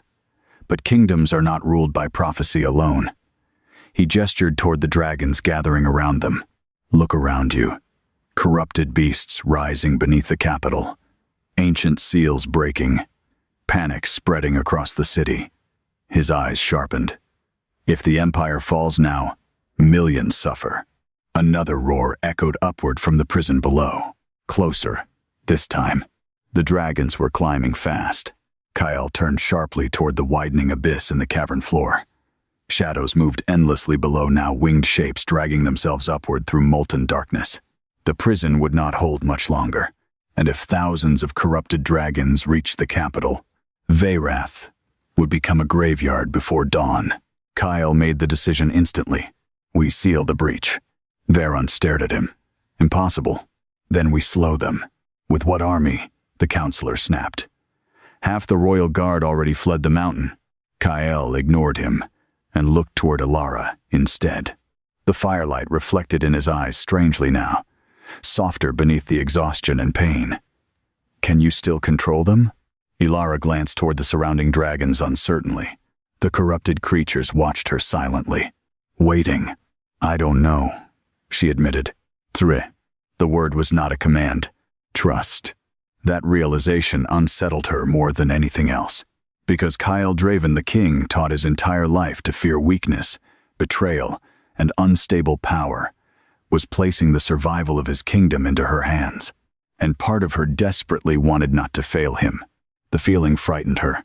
Ilara stepped carefully toward the edge of the shattered abyss. Heat surged violently upward from below. Smoke burned her lungs while endless dragon cries echoed through the darkness beneath the mountain. She could feel them down there now. Thousands of minds twisted by corruption, rage, abandonment, and centuries of pain. Not evil. Wounded. The realization nearly broke her heart. She closed her eyes. The fire beneath her skin answered instantly. Gold light spread through the cavern floor in glowing veins. Ancient runes ignited one by one across the walls, while the surrounding dragons lowered themselves further around her. Ilara reached toward the abyss with trembling hands, and spoke, not in the Empire's language. Something older.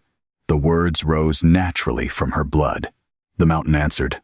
The prison below roared violently as molten fire spiraled upward in massive golden currents. Every corrupted dragon in the cavern froze completely. Then, slowly, they bowed. A stunned silence followed. Even Kael looked shaken. Ilara opened her eyes sharply, breath catching in her throat. She could hear them now. Not voices, exactly. Feelings. Pain. Hunger. Fear. Loneliness stretched across centuries of darkness. And beneath it all, hope. The dragons recognized her, not merely as royalty, as theirs. Tears burned unexpectedly behind Ilara's eyes. No one had ever belonged to her before. The mountain trembled again. This time, however, the dragons below did not surge upward. They waited, holding position beneath the abyss, as if obeying her command instinctively. Veron stared in disbelief. Impossible. The dragon god's voice rolled through the cavern. The blood remembers what the throne tried to erase. Kael stepped toward Ilara carefully now, black wings partially folded behind him while smoke curled from the scales across his skin. The closer he moved toward her, the calmer the monstrous energy around him became. Ilara noticed immediately. So did Vairon. The counselor's face darkened. The bond stabilizes him. Silence followed. Kael's jaw tightened sharply. Ilara looked toward him slowly. "What does that mean?" Veron answered before he could. The old bloodline once balanced dragon corruption naturally. If your power fully binds with his. He hesitated for the first time. The curse-consuming House Draven may disappear. The cavern fell still again. Kael looked furious. Not at the possibility, at how badly part of him wanted it. Ilara saw it clearly now, beneath his restraint. The exhaustion of years spent, fighting himself every waking moment. The terror of losing control, the isolation, the endless pressure of ruling an empire while becoming less human piece by piece. And suddenly she understood something painful. Kael did not fear death most. He feared becoming a monster that would hurt others.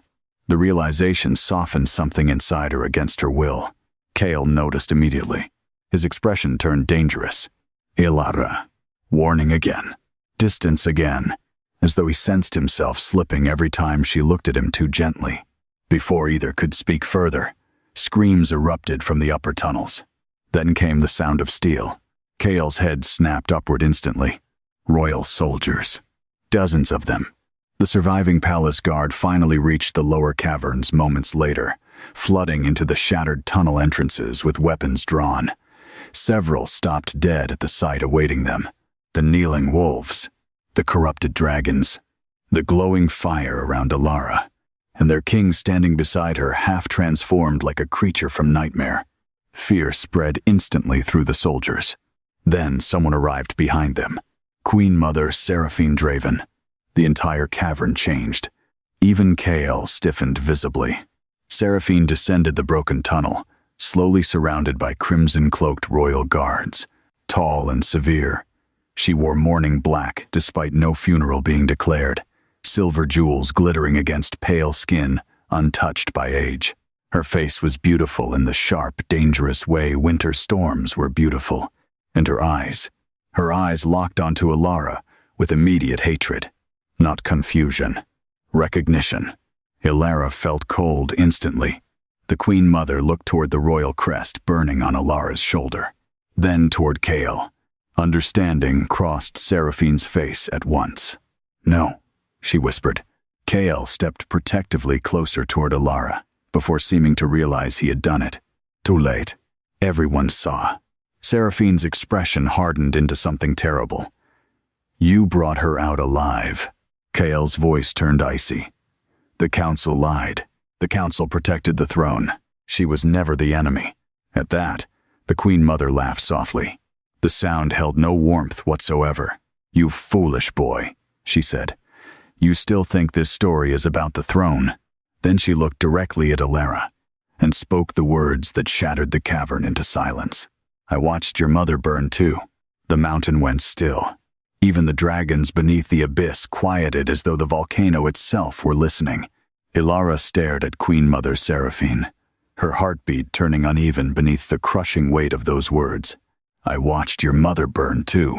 The Queen Mother descended the final shattered steps slowly, black silk dragging through ash while crimson guards spread behind her in perfect formation. None of them dared raise weapons toward the dragons surrounding the cavern, but their fear saturated the air all the same. Seraphine looked only at Alara. Cold, certain, and ancient hatred sharpened every elegant line of her face. Kael stepped forward immediately. "Mother, do not call me that," while standing beside her. The words cracked through the cavern like a whip. Silence followed. Alara noticed the shift instantly. Not merely political anger, not even fear of rebellion. Something deeply personal lived beneath Seraphine's expression. The Queen Mother stopped several feet away from Alara and studied her carefully, as though searching through years of memory for traces of another woman hidden in her face. Then Seraphine smiled faintly. "You have your mother's eyes," she said softly. "That was always unfortunate for her."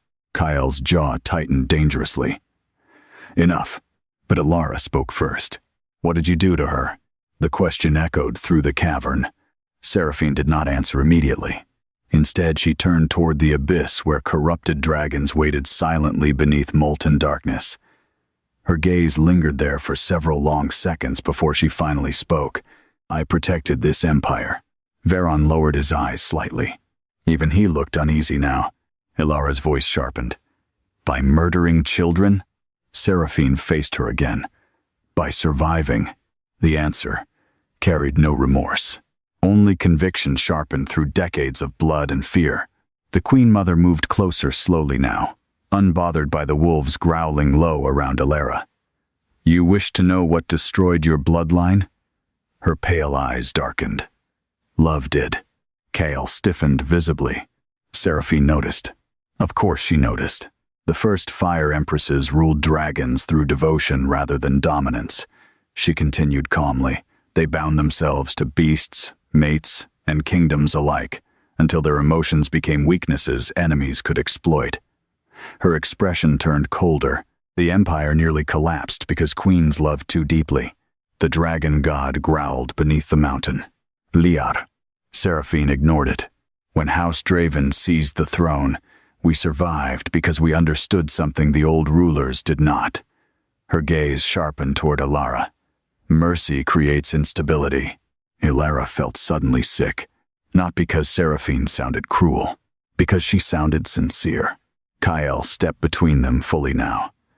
"You executed innocence. I executed threats." She was a child. "And now look around you." Seraphine gestured toward the shattered cavern, the awakened dragons, the fire responding to Alara's blood. The mountain breaks itself open for her. Ancient creatures rise from beneath the capital. The kingdom teeters on civil war. Her eyes locked onto Kael's. "Tell me honestly, my son, Was I wrong to fear this bloodline? KL said nothing, because beneath the horror of everything happening around them, part of him understood her fear. That silence wounded Ilara more deeply than it should have. She looked away first. The motion was small, but Kyle noticed immediately. Pain crossed his face. Ilara. No. Her voice shook once before hardening. She's right, isn't she? The cavern stilled again. Ilara wrapped her arms around herself against sudden cold despite the fire surrounding her skin. Everywhere I go, things break apart. The mountain erupts. Dragons wake. Kingdoms panic. Her eyes burned now, not with power but exhaustion. Maybe I really should have died tonight. Kyle moved toward her instantly. Don't. The force in his voice startled everyone. Ilara looked up sharply. Kyle's expression had changed completely. No king now. No calculated restraint. Just raw, frightening honesty. You are not the curse here. The words hit harder than fire. Something deep beneath Ilara's carefully guarded walls cracked painfully open. All her life, suffering had followed her closely enough that she stopped questioning whether she deserved it. Slave girls survived by believing pain was natural, but Kael looked at her like he hated the idea itself. Seraphine saw the moment happen between them, and fear finally crossed her face. Not political fear, maternal fear, because she recognized the exact thing that once destroyed the old bloodline. Attachment. The Queen Mother's voice sharpened instantly. Kael. He ignored her completely. Ilara, he said quietly, stepping closer despite the dragons and wolves surrounding them. Listen to me carefully. Black scales still flickered faintly across his skin, but his gaze never left hers. Everything beneath this mountain existed long before you did. None of this is your fault. Your kingdom is collapsing. My kingdom began collapsing generations ago. Silence. The truth hung naked between them now. Kael reached toward her slowly, not commanding, asking. Ilara hesitated only a heartbeat before placing her hand in his. The effect was immediate. Fire surged violently through the cavern. Gold and black flames spiraled together around their bodies while the mountain roared beneath them. Every dragon in the abyss answered at once, their cries shaking the tunnels hard enough to split entire walls apart. Kael gasped sharply. The corruption spreading beneath his skin recoiled instantly from Ilara's touch. Not vanished, forced back. The black fractures crawling across his throat began fading beneath molten gold light. The entire cavern stared in stunned silence. Seraphine went pale. Veron whispered. The bond. Ilara felt it too now. Not simply attraction. Connection. Something vast and ancient unfolding beneath skin and soul alike. She could feel Kael's pain, the constant pressure of the beast chained inside him, the years of isolation and terror hidden beneath his cold control. And Kael felt her loneliness, the quiet endurance, the aching hunger to belong somewhere without fear. The realization nearly destroyed him. His hand tightened around hers instinctively. Mine. The possessive thought slammed through him so violently he nearly lost breath. Ilara felt it. Her eyes widened sharply. Kael released her immediately as though burned. Too late. Everyone saw. The mountain answered. Ancient runes exploded across the cavern walls in blinding gold fire, while the abyss below shook violently. The dragon god's voice thundered upward through every tunnel beneath Veyrath. The bond is recognized. The words echoed far beyond the mountain itself.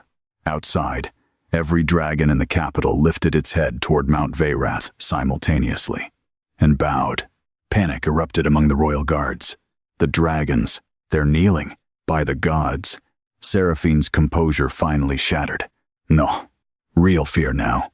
Real desperation. Because the Empire was witnessing something impossible. The dragons themselves had chosen. Kael turned slowly toward his mother. And for the first time in his life, the Queen Mother looked uncertain before her son. You hid corruption beneath this kingdom, he said quietly. You slaughtered bloodlines. You buried dragons alive.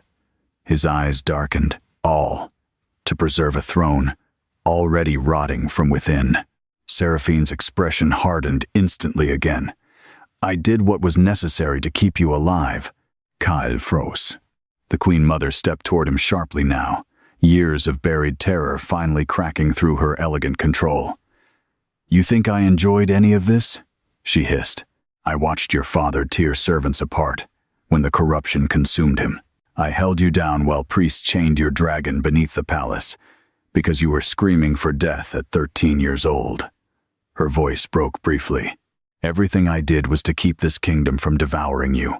The confession stunned the cavern. Kale stared at her in silence. For the first time, Ilara saw the grief beneath Seraphine's cruelty, not excusing it, but explaining it.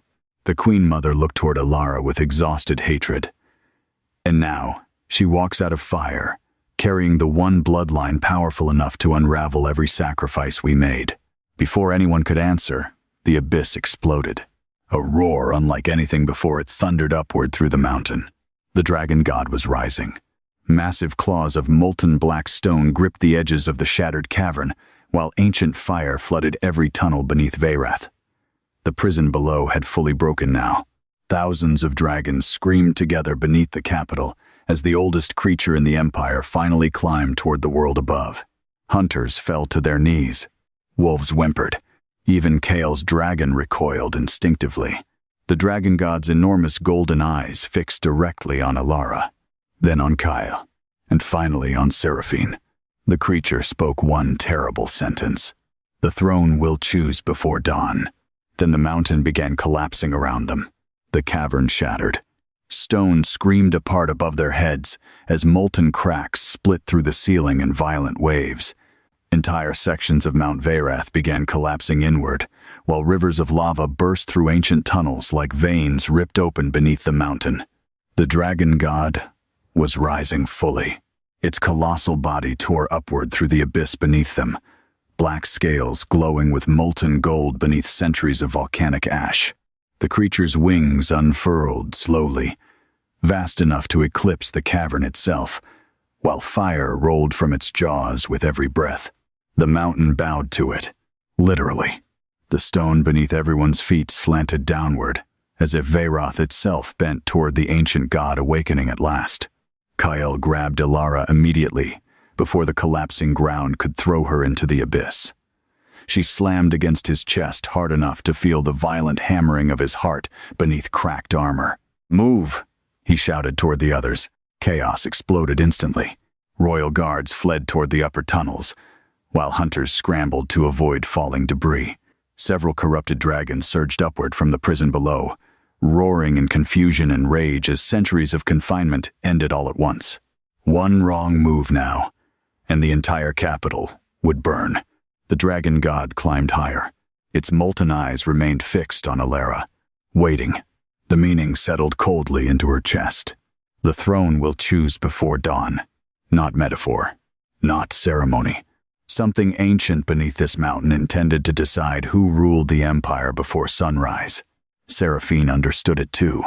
The Queen Mother's face had gone white beneath the firelight. "We must leave now," she snapped sharply.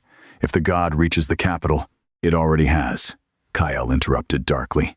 The tremors proved him right. Even from deep beneath Veyrath, distant screams echoed faintly down through the tunnels above.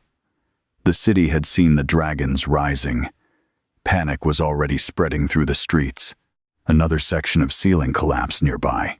Ilara stumbled as the cavern floor tilted violently again. Kale caught her automatically, one arm wrapping around her waist to steady her against him. The contact hit both of them instantly. Heat surged between their bodies. Kyle inhaled sharply. The corruption beneath his skin recoiled again under her touch, while molten gold flickered across Ilara's arms in answer. Around them, the wolves stirred restlessly. Seraphine saw everything. Fear darkened her face further. "The bond strengthens too quickly," she whispered. Varen looked grim. "The mountain is accelerating it." Ilara frowned. "What does that mean?" Neither answered immediately. The dragon god did instead. "The fire remembers its queen." The words rolled through the collapsing cavern like judgment itself. Kyle's expression tightened sharply. Ilara turned toward him. "Tell me, His jaw flexed once before he answered. The old rulers didn't form ordinary mate bonds. His voice roughened slightly. Their souls fused directly through dragon fire. Cold unease crept through her chest. And if it completes? Kale hesitated. That hesitation terrified her more than any answer. Veron finally spoke quietly. Then the mountain permanently binds your bloodlines together. Silence. Ilara stared at them both. Permanent. Not political alliance. Not romance. Something deeper. Ancien. Irreversible. Kale looked furious suddenly. Not at her. At fate itself. Ilara, he said sharply. The bond is reacting to survival instincts. Nothing more. The lie sounded strained. The dragon god laughed. The cavern shook with it. You kneel for no instinct, little king. Kale's face darkened violently. But Ilara couldn't stop thinking about the way he held her now. Protective without realizing it. Like letting go had become physically difficult for him. That frightened her. Not because she disliked it. Because part of her wanted him not to let go. A deafening roar interrupted the thought.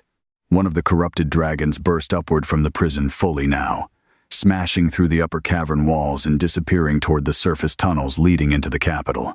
Then another followed. And another. Kale's expression changed instantly. The city. The realization hit everyone at once. Thousands of civilians slept directly above a prison full of corrupted dragons. Seraphine grabbed Kale's arm sharply. Seal the mountain. His eyes snapped toward her. There are still dragons trapped below. They're corrupted. They're alive. Not for long if they reach the capital. The argument exploded between them, while more roars thundered upward through the tunnels. Ilara watched Kale carefully. The king looked torn apart. Duty, fear, compassion, responsibility crushing against each other inside him with brutal force. And suddenly she understood something important. Kale had spent his entire life being forced to choose which suffering mattered most. That was the true burden of his crown. The dragon god lowered its massive head toward them. Choose carefully, Dragon King. One path saves your throne. The other saves your soul. Kale's breathing roughened. Seraphine stepped closer urgently. Listen to me. If the dragons spread through the capital, neighboring kingdoms will attack within days. The empire will collapse. Her voice sharpened. Seal the prison now before it's too late.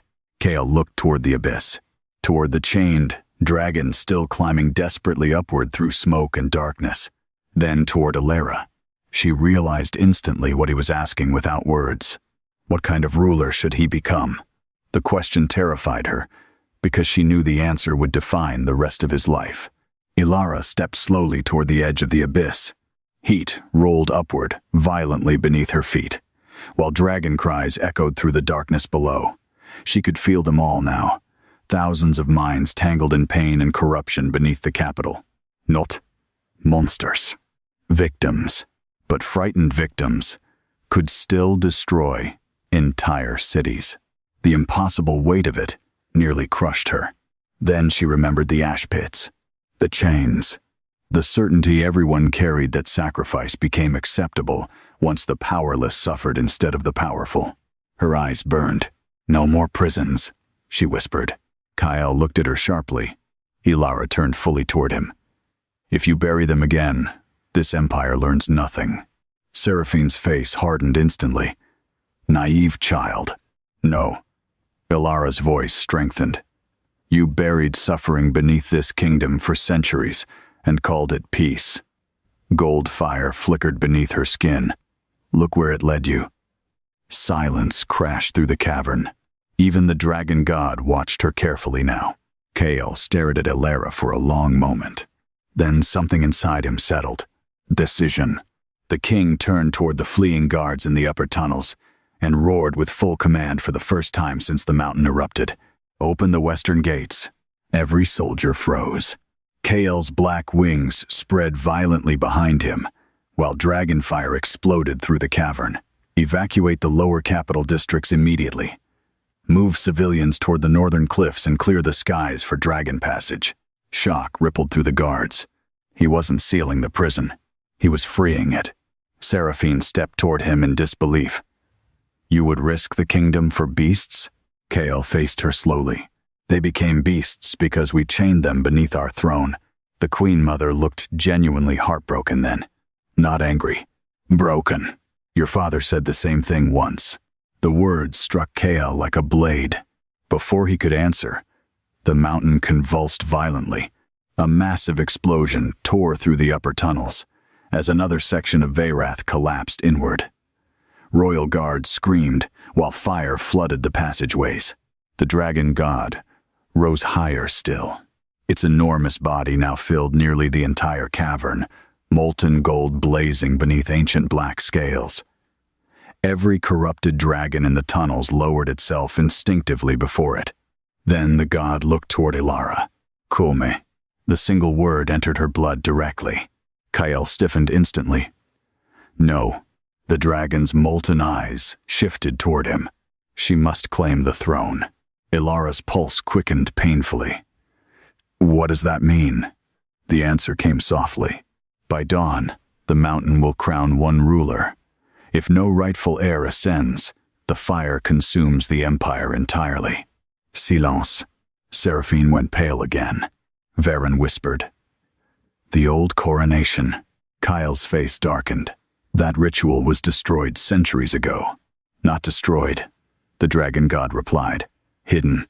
The creature lowered its head toward a tunnel behind the shattered abyss, a passageway previously buried beneath molten rock, now glowing faintly with ancient golden runes. The path to the throne. Ilara felt the mountain pulling toward it immediately. Calling. Kael grabbed her wrist before she could move. The contact sent another pulse of heat through both of them. You are not going alone. The words came instantly. Instinctively. Ilara looked up at him. Kael's expression tightened slightly, as though he hated how natural protecting her had become. The dragon god watched them with ancient amusement. The bond deepens. Kael ignored it, or tried to, but Ilara felt the truth beneath his grip now. Not merely attraction, not obligation, fear of losing her. The realization stole her breath. Then screaming erupted from the capital above. The dragons had reached the city. The screams above the mountain spread through the tunnels like smoke. Veyrath was burning. From the shattered openings high along the cavern walls, crimson light flickered across the volcanic stone as dragonfire lit the night sky beyond the mountain. Bells rang wildly through the capital. Thousands of voices echoed in terror beneath the distant thunder of wings. The corrupted dragons had reached the city. Ilara turned instinctively toward the surface tunnels. For one horrible moment, she imagined the lower districts where servant girls and laborers slept, packed together beneath narrow rooftops. The market alleys, the ash workers, the children no noble would bother rescuing first. People like her. Kael saw the fear crossing her face immediately. They're evacuating the lower districts, he said quickly, but not fast enough. Another roar split the night above them. The dragon god's molten gaze remained fixed on the hidden tunnel, glowing behind the abyss. The throne waits. Kael's jaw tightened. The city matters more than some ancient coronation. Without the coronation, the mountain will not obey her fully. The words silenced him. Ilara understood before anyone else did. If I don't claim the throne, her throat tightened. The dragons won't listen. The dragon god lowered its head once. The prison dragons recognize your blood, but not yet your authority. They remain unstable. As if summoned by the warning itself, another violent tremor shook the cavern. One corrupted dragon nearby suddenly lifted its head and screamed in agony. Black fire burst across its scales while it slammed blindly against the tunnel walls, driven mad by centuries of torment. Several guards fled outright. Another dragon answered from somewhere above the capital. Then another. The city was descending into chaos. Kael looked toward the surface again, every instinct in him pulling toward his people. Ilara saw the torment behind his eyes. A king wanted on the battlefield, a man being forced toward a throne room instead.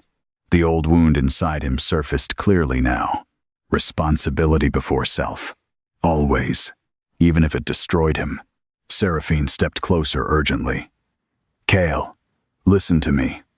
If the city falls tonight, neighboring kingdoms will carve this empire apart within months. Her voice sharpened. You are still king. Kale looked at her slowly, then toward Ilara, and the choice nearly broke him. Ilara understood suddenly that he feared something worse than losing his throne. He feared choosing her over his kingdom. That realization hurt more deeply than she expected. Before either could speak, a young royal guard stumbled into the cavern entrance above, blood covering one side of his armor. Your Majesty, he shouted breathlessly. The eastern districts are collapsing, dragons breach the sky, bridges, we can't hold them back. A roar thundered overhead. The entire mountain shook.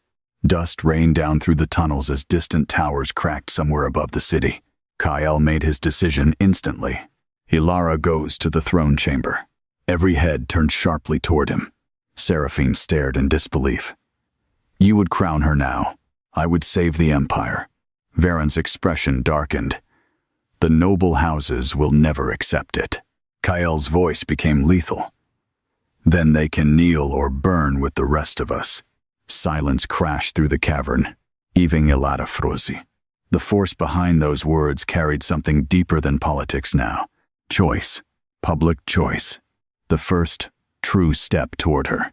Kale turned toward his captain among the remaining guards. Take every surviving soldier and evacuate the northern districts.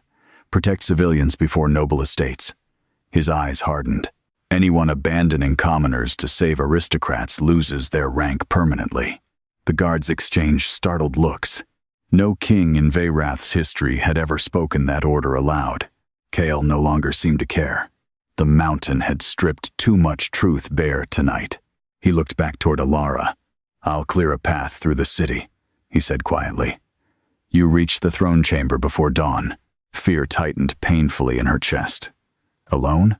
The question escaped before she could stop it. Kale's expression shifted instantly. Softened. Dangerously. No, he said. Then he pulled a dagger from his belt. The blade was black dragon steel, wrapped with ancient flame runes. Without hesitation, Kale sliced his palm open across the center. Blood spilled immediately, black and gold. The cavern fell silent again. Seraphine stepped forward sharply. Kale, do late. The king pressed his bleeding hand against Ilara's wrist. Fire exploded between them. Ilara gasped as molten heat surged violently through her veins. Gold runes flashed beneath her skin while Kyle's dragon roared inside the cavern walls. The blood spreading across her wrist transformed into a glowing mark. A bond seal. Ancien. Terrifying. The dragon god watched with visible interest now. A king's vow. Ilara looked up sharply at Kale. What did you do? His voice lowered. Now the mountain recognizes you under my protection. The words sounded formal, but beneath them she felt something roar moving through the bond itself. Need. Possession. Fear. The connection between them sharpened instantly after the seal formed. Ilara could feel his heartbeat faintly now, the exhaustion dragging at him beneath his control, the constant strain of the corruption chained inside his body. And Kyle suddenly felt every flicker of fear inside her. The loneliness, the terrible habit of expecting abandonment. It nearly brought him to his knees. His expression darkened sharply as he pulled his hand away. Too much. Too intimate. The bond was becoming dangerous already. Seraphine looked horrified. You fool. Kyle ignored her. Ilara. His gaze locked onto hers completely now. Once you enter the throne chamber, the mountain will test your blood. His voice roughened slightly. It will force you to choose what kind of ruler you become. Her throat tightened. And if I fail? The dragon god answered. Then the fire consumes all claimants. Cold silence followed. The meaning was clear enough. Death. Kyle stepped closer immediately. You will survive it. The certainty in his voice startled her. You don't know that. Yes, he said quietly. I do. The way he looked at her when he said it nearly unraveled something inside her completely. Because no one had ever sounded certain she would survive anything before. Another explosion thundered from above. The capital was running out of time. Veron stepped toward the hidden throne tunnel reluctantly. The path beneath the mountain will lead directly to the old coronation chamber. His expression remained conflicted, but once the ritual begins, there is no turning back. Ilara looked toward the glowing tunnel. The mountain pulled toward it harder now, calling her blood home. And for the first time in her life, she was terrified not of dying, but of becoming something powerful enough that the world could never chain her again. Kyle noticed her hesitation. He stepped closer one final time. Ilara. She looked up at him. The king reached toward her slowly, fingers brushing gently against her jaw despite everyone watching. The touch was devastatingly soft for a man built from violence and restraint. "If the mountain hurts you," he said quietly, "I will tear it apart stone by stone." The promise stunned the cavern into silence. Seraphine closed her eyes briefly. Veron looked away. Because the Dragon King had finally crossed the line he feared all night. Not duty, not alliance. Devotion. Ilara felt it through the bond burning between them, and Kale realized too late that he no longer cared who saw. Then a child's scream echoed from the city above. The moment shattered instantly.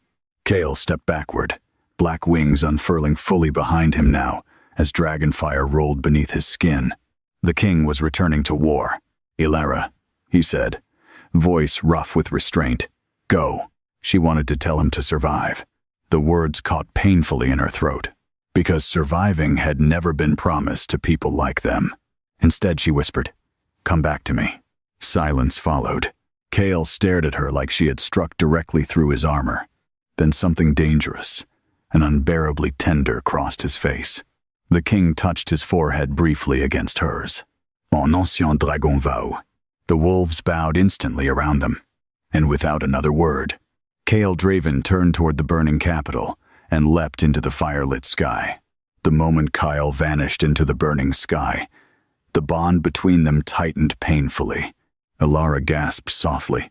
Not physical pain. Absence. The sudden distance felt wrong in a way she could not explain, as though some instinct buried beneath her blood expected him near now. The realization unsettled her deeply. Seraphine noticed. Of course she did. The Queen Mother's gaze lingered briefly on Ilara's expression, before turning away sharply, something unreadable flickering behind her cold composure. "Move," she ordered the remaining guards. "The city will not survive another hour if the throne remains empty." The hidden tunnel behind the abyss glowed brighter now, ancient runes pulsing gold beneath layers of volcanic stone. Heat rolled steadily from its depths, not violent like the lava chambers, but controlled, purposeful, like a heartbeat waiting beneath the mountain. Ilara stared toward it uneasily. "The throne waits." The dragon god's voice echoed one final time through the cavern before the creature turned its massive head toward the surface tunnels leading to the capital. Its molten eyes burned like suns within darkness. Then the ancient god spread its wings. The force shattered entire sections of the cavern's ceiling. With a roar that shook the empire itself, the dragon launched upward through Mount Veyrath toward the burning city above. Silence followed in its wake. Not true silence. Far above them came distant screams, collapsing stone, and dragonfire tearing through the night. But down here beneath the mountain, everything felt suspended, waiting. Veron stepped beside Ilara reluctantly. The old throne chamber lies directly beneath the capital. His expression remained tense. No living ruler has entered it in centuries. Seraphine laughed softly without humor, because no living ruler carried the blood to survive it. Ilara looked sharply toward her. The Queen Mother met her gaze calmly now, though exhaustion shadowed her elegant features for the first time. "You think I wanted this?" Seraphine asked quietly. Ilara said nothing. Seraphine's eyes drifted toward the distant sounds of chaos above them. "When I married into House Draven, your bloodline was already legend. Ghost stories whispered to frighten noble children." Bitterness touched her voice. "Then I gave birth to a son whose dragon nearly killed him before he could walk." The words chilled the tunnel. Veron lowered his eyes. Seraphine continued walking toward the glowing passageway. The council promised the corruption could be controlled, managed. They promised stronger heirs, stronger dragons. Her mouth tightened. Instead, they created kings who spent their lives terrified of themselves. Ilara's chest ached unexpectedly. Kyle, at 13, chained beneath the palace, screaming for death. The image would not leave her. Seraphine noticed the shift in her expression. You pity him. He suffered. He is dangerous. So are you. The Queen Mother stopped walking. For one suspended heartbeat, the two women stared at each other across flickering gold fire and ancient stone. Then, unexpectedly, Seraphine smiled, very faintly. Perhaps the mountain truly did choose correctly, she murmured. Before Ilara could answer, the throne tunnel trembled violently. Ancient runes ignited fully along the walls. The path had opened. Veron exhaled slowly. Once you cross the inner gate, only blood of the first flame may proceed farther. Ilara frowned. And the rest of you? We wait. Cold unease crept through her. Alone again. Always alone at the worst moments. The old instinctive fear returned immediately that once she stepped forward, no one would follow. No one ever truly stayed. The bond at her wrist burned softly then. Kael's mark. A king's vow. The warmth steadied her more than it should have. Seraphine noticed that too. You already reach for him, the Queen Mother observed quietly. Ilara looked away immediately. No. Another faint smile touched Seraphine's mouth. You lie poorly. Heat crept unexpectedly into Ilara's face. Before she could respond, a violent pulse rolled through the bond again. This time sharper. Bine. Ilara staggered slightly. Coil. Something had happened above the city. The connection between them flickered with exhaustion, rage, dragonfire, and blood. A lot of blood. Ilara? Veron stepped forward sharply. She pressed one hand against the glowing bond mark at her wrist, breathing unevenly. Through the connection, she felt flashes only briefly. Kyle crashing through burning rooftops. Corrupted dragons tearing across the sky. Civilians trapped beneath collapsing towers. And beneath all of it, his terror. Not for himself. Fahia. The realization nearly stole her breath. The bond pulsed again. Mine. The possessive instinct hit harder this time, raw and almost desperate beneath Kael's exhaustion. Ilara closed her eyes briefly. The mountain answered instantly. The tunnel before her blazed open with molten gold light. The throne was calling her now more strongly than ever.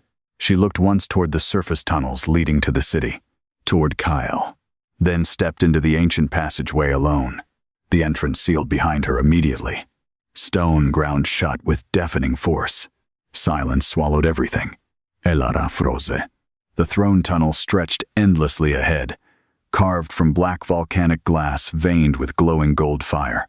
Ancient murals lined the walls, women crowned in dragon flame, standing beside enormous beasts beneath crimson skies. The first rulers. The forgotten queens. As Ilara walked deeper, the murals changed.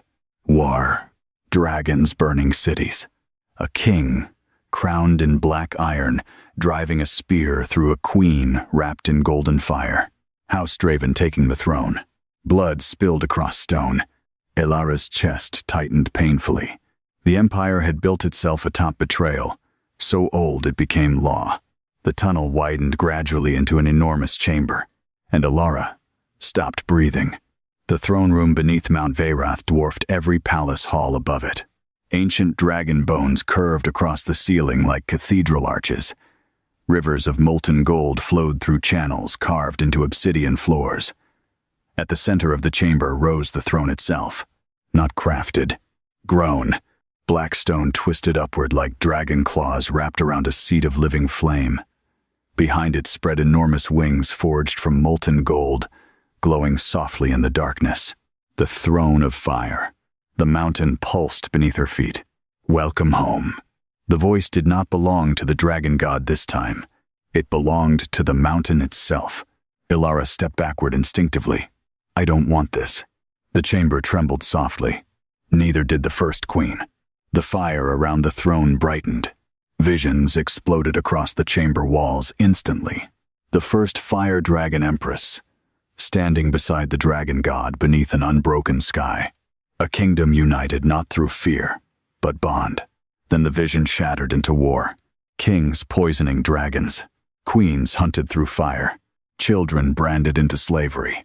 Ilara saw her mother then, young, exhausted, bleeding as she fled through volcanic tunnels carrying an infant wrapped in gold cloth. Ilara, herself. Tears burned instantly down her face.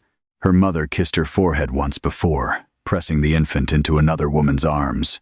A servant, dressed in ashworker robes. "Hide her," her mother whispered desperately. "Please." The vision shifted again. Royal soldiers finding her mother. Chang. Flame. Seraphine watching silently while Veron turned away. Ilara collapsed to one knee. The grief hit too hard, too fast. All this time she had imagined her mother abandoning her somehow. Instead, she died trying to save her. The throne pulsed. Pain births power. But what will yours become? Ilara looked upward slowly. The chamber had changed. The throne now blazed violently with gold fire while molten cracks spread beneath the floor toward her feet. The mountain was waiting for an answer. "Atist. What do you want from me?" she whispered. "Truth." The single word echoed endlessly through the throne room. Then the fire rose. It wrapped around Ilara completely, lifting her from the ground as visions crashed violently through her mind again. Not memories now. Possibilities. Cities burning beneath dragonfire. Kael consumed entirely by corruption. Black wings blotting out the sky while armies died beneath him. The empire kneeling before Ilara, in fear. A queen ruling through vengeance. The fire whispered seductively, through every vision. "Make them suffer, as you suffered." The temptation terrified her, because part of her wanted it. After a lifetime of chains and humiliation and loneliness, power like this could remake the world. The throne sensed it instantly. Gold fire surged hotter. Rule through flame. Rule through fear. No one will ever hurt you again. Ilara trembled. The temptation wrapped around every old wound inside her. Every moment she spent invisible. Every bruise. Every order. Every night. Wondering if her life mattered less because she was born powerless. Tears slid down her face. Then another feeling rose through the bond at her wrist. Kael. Pain. Exhaustion. And beneath all of it, faith. He believed she would choose differently. The realization shattered something dark trying to grow inside her. Ilara lifted her head slowly through the fire. "I don't want a kingdom that survives by becoming cruel." The throne room froze. The flames hesitated. Then the mountain roared. The entire chamber erupted into blinding gold light, and the throne accepted her. The world exploded into fire. Gold light consumed the throne chamber completely, swallowing stone, molten rivers, and darkness alike, until Ilara floated within an endless sea of living flame. Heat surged through her veins so violently she thought her body would tear apart beneath it. Then the mountain touched her soul. Not gently, completely. Every wall she had built across years of survival shattered open at once. The throne saw everything. The ash pits, the slave chains, the nights she starved quietly, so younger servant children could eat first. The terrible loneliness of believing no one would come for her, because she simply was not important enough to save. The fire tasted every wound and answered. Power flooded through her. Not borrowed power, inherited. Ancient dragonfire awakened fully beneath her skin, while molten gold spread across her arms in glowing patterns older than kingdoms. The broken slave brand on her shoulder vanished entirely beneath the crest of the first flame. The throne recognized its queen. Ilara gasped sharply as the bond at her wrist ignited. Kael. The connection between them exploded open fully for one terrifying heartbeat. She saw everything. Kael, flying through the burning capital, with black wings tearing smoke across the sky. Corrupted dragons smashing through towers while civilians fled below. Blood covering his hands. And exhaustion. Gods. The exhaustion. He was forcing his dragon into control through sheer will alone, while the corruption inside him clawed violently toward freedom. Then she felt something else beneath all of it. Yeah, he was thinking of her, not as a political solution, not as a throne, as Ilara. The realization struck her chest so hard she nearly cried out. The throne sensed the bond instantly. The fire surrounding her shifted. The visions changed. Ilara saw herself crowned beside Kael atop the dragon throne, the corruption fading from his blood beneath her touch, dragons filling the skies above a healed empire. Then the vision twisted. Kael, dying beneath black fire while protecting her from an army of nobles. The kingdom turning against them both. War, blood, love, sharp enough to destroy nations. The throne whispered through the fire. To rule is to sacrifice. What will you surrender? Ilara's breath shook. The question was cruel because she already knew the answer. Anything for the people she loved. The realization terrified her, because there was already someone she loved enough to destroy herself for. Kael. The truth settled quietly into her chest at last. Not sudden, not simple, built slowly through every moment he reached for her, despite fearing himself. Every time he protected her before thinking, every time he looked at her like survival itself mattered more because she existed. The mountain felt the emotion bloom inside her, and approved. The fire around Ilara surged upward in towering wings. Far above the throne chamber, every dragon across Veyrath screamed together into the night sky. The coronation had begun. Outside, the capital burned beneath dragon fire. Kael crashed through the side of a collapsing tower hard enough to shatter stone across the street below. Civilians screamed and scattered while corrupted dragons circled overhead against a sky glowing red with volcanic ash. Blood poured steadily from the wound in his side. The corruption was spreading again. Fast. Without Ilara near him, the fragile balance inside his body had begun collapsing almost immediately. Black fractures crawled visibly beneath his skin now, while smoke leaked from beneath his armor. A lesser man would have already transformed completely. But Kael kept fighting, because the city still stood. Barely. He landed hard atop the broken remains of a sky bridge and looked toward the palace district. Fire everywhere. Yet amid the chaos, something impossible was happening. The dragons were hesitating, not fully attacking. Several corrupted beasts perched atop towers simply staring toward Mount Veyrath instead of continuing their rampage. Others lowered themselves strangely before civilians fleeing the streets. They felt it too. The mountain choosing its queen. A roar shattered the moment. Kael spun sharply as one enormous corrupted dragon dove directly toward a crowded bridge filled with fleeing families. Too far. He wouldn't reach them in time. The realization hit like a blade. Then gold fire split the sky. The entire city froze. A massive wave of molten light erupted from Mount Veyrath and swept across the capital like dawn breaking through darkness. Every dragon in the air stopped instantly mid-flight, then bowed. Thousands of beasts lowering themselves at once beneath the burning sky. The people of Veyrath stared upward in stunned silence. And at the center of the golden fire above the mountain, a woman rose into the air, crowned in dragon flame. Ilara.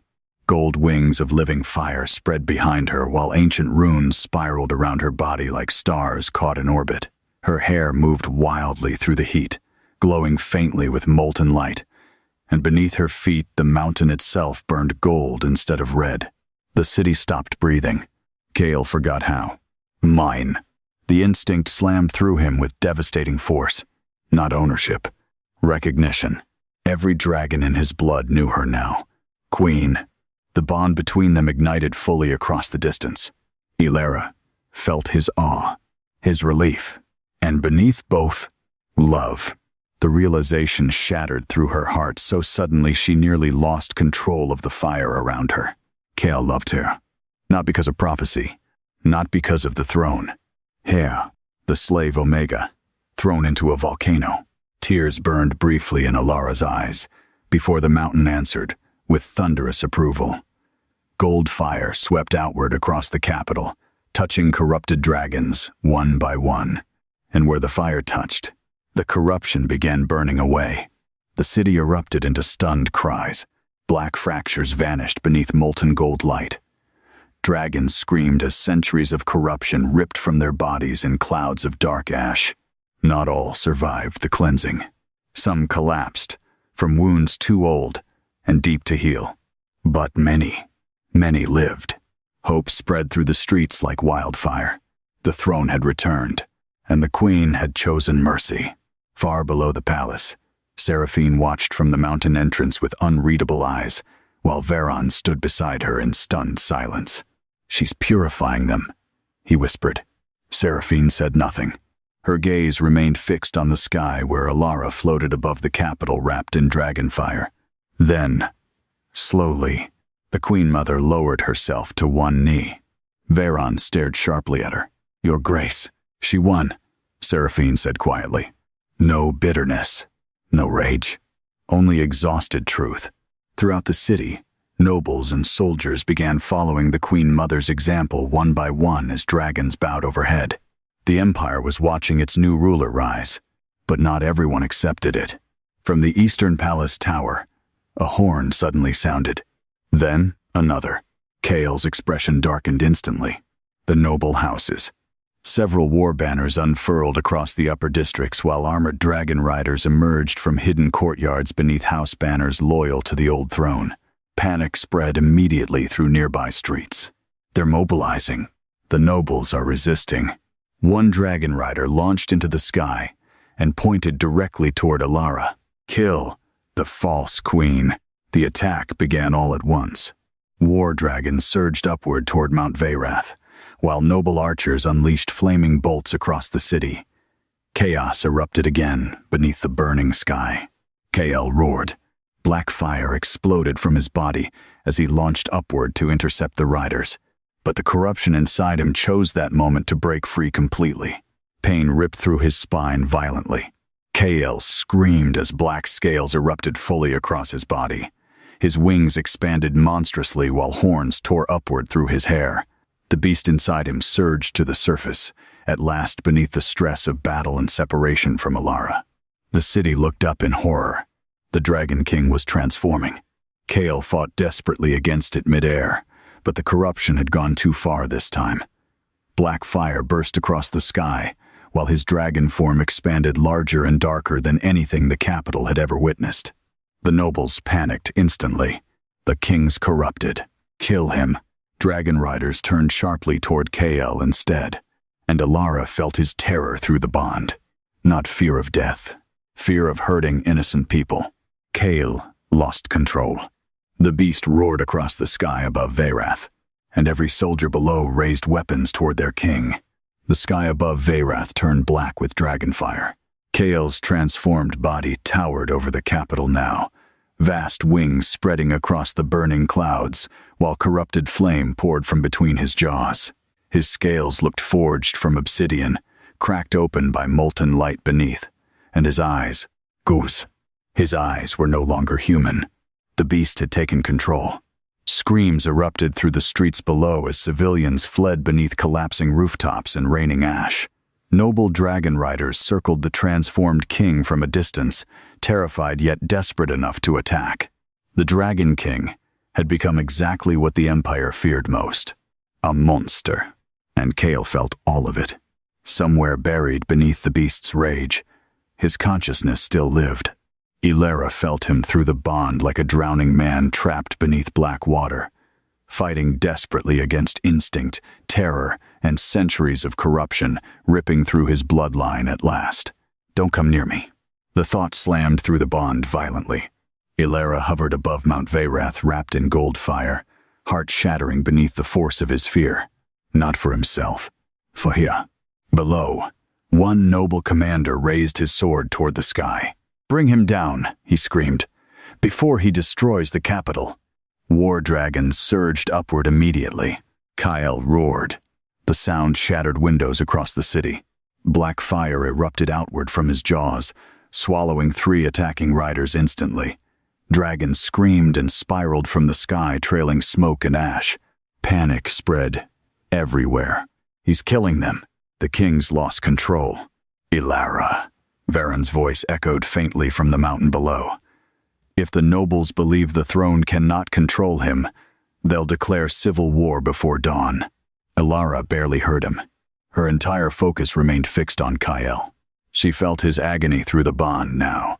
Years of chained fury, finally unleashed beneath terror and self-hatred. The beast inside him was not merely violent, it was wounded, and worst of all, it believed itself unlovable. The realization nearly broke her. Another squad of noble riders attacked Kale from behind. Spears, carved with anti-dragon runes, slammed into his wings. Kale screamed, not rage this time. Bile. Black blood rained across the city streets below. Then the beast turned fully toward the capital. Ilara felt the shift instantly. The dragon was preparing to burn everything, not from cruelty, desperation. If the city died, no one could hurt her. Mine. The possessive instinct thundered through the bond with terrifying force. Ilara's eyes widened sharply. The dragon wasn't trying to destroy the kingdom. It was trying to protect her by eliminating every threat. And KL was losing the fight against it. Below, Seraphine realized it too. The Queen Mother's face went pale as she watched her son circle above the city in monstrous agony. "He's afraid," she whispered. Varen looked toward her sharply. Seraphine's voice shook for the first time all night. Every transformation, every chain we put on him. Her eyes burned with grief. "We taught the beast that love ends in pain." The words hit Ilara through the bond itself, and suddenly she understood the final truth. Kyle never feared becoming monstrous because of violence. He feared becoming monstrous because he cared. The dragon roared again and dove toward the palace district. Noble riders scattered in panic, while soldiers below raised massive anti-dragon ballistas toward the sky. "No," Seraphine screamed. "Too late." The first spear launched. A massive black bolt tore through the air, straight toward Kale's chest. Ilara moved before thought. Gold fire exploded across the sky. The entire capital gasped as Ilara crossed the distance between them in a streak of molten light and threw herself directly in front of the Dragon King. The spear struck her barrier instead. The impact detonated like thunder. Gold fire shattered across the night sky, while the force hurled Ilara backward into Kale's enormous body. For one suspended heartbeat, everything stopped. Kale's monstrous dragon form froze midair. His burning eyes locked onto her. Ilara pressed one trembling hand against his scaled face, despite the heat scorching her skin. And through the bond, she let him feel everything. Not fear, not duty. Love, raw, and devastating, and terrifyingly real. The dragon recoiled violently. Kyle's consciousness surged upward beneath the beast instantly. Ilara. The brokenness in his voice nearly destroyed her. Tears streamed down her face as she pressed closer against his massive head while black fire raged around them both. "You are not a monster," she whispered. The dragon trembled. The entire sky shook with it. Below, soldiers and civilians alike watched in stunned silence as the queen, crowned in gold fire, held the corrupted Dragon King between her hands. Another noble commander shouted furiously from below. "Shoot them both!" "No," Seraphine said. The Queen Mother stepped forward before the entire army, then dropped to both knees. "Lower your weapons," she ordered. No one moved. Seraphine lifted her voice across the burning capital. "That is your king." Silence spread slowly through the city. The Queen Mother looked upward toward her transformed son, tears finally breaking free down her face. "And she," Seraphine whispered, "is the first thing that ever made him wish to live beyond the throne." The words echoed across Veyrath. Kale heard them too. The beast inside him faltered. Ilara felt the exact moment his dragon stopped fighting her touch.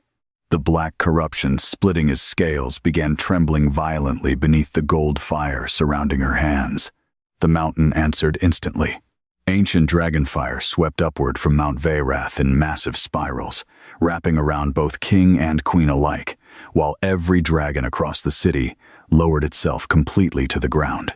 The bond had reached its final choice. Not domination, not fear. Union. The dragon god's voice thundered across the capital itself. The throne accepts them. Gold fire erupted through Kale's monstrous body. He screamed not in agony this time, but release as corruption burst from his scales in waves of black ash. The entire city watched molten gold spread across the Dragon King's body, while the ancient poison infecting his bloodline burned away. The beast beneath him changed. Not gone. Freed. Kale's massive dragon form shrank slowly through spirals of fire, until at last a human body fell from the sky toward the palace below. Ilara! Voices screamed. She dove after him instantly. The wind tore through them both as Kale fell unconscious through burning ash and dragon fire. Ilara caught him moments before impact, gold wings flaring behind her as she lowered them both onto the shattered palace bridge overlooking the capital. Silence spread outward slowly. The city stared. Kyle lay motionless in her arms. Black armor cracked apart, dark hair streaked with ash and blood. But the corruption was gone. No black veins. No monstrous scales. For the first time in his life, the Dragon King looked peaceful. Ilara touched his face carefully. Kyle? No answer. Fear clenched through her chest instantly. Then his eyes opened. Gold. Human. And completely focused on her. The relief that crossed his face nearly made her cry. Ilara, he whispered hoarsely. His hand rose shakily to her cheek, as though needing to prove she truly existed. The entire capital watched. The king who had terrified kingdoms looked at one former slave Omega, like she was the only thing anchoring him to the world. Then slowly, Kale Draven knelt before her again. Not because of the throne, not because of prophecy, choice. The shattered bridge fell silent beneath the eyes of the Empire, as the Dragon King bowed his head before the Queen of Fire. And this time, the entire kingdom knelt with him. Dawn broke slowly over Veyrath, not red with fire, gold.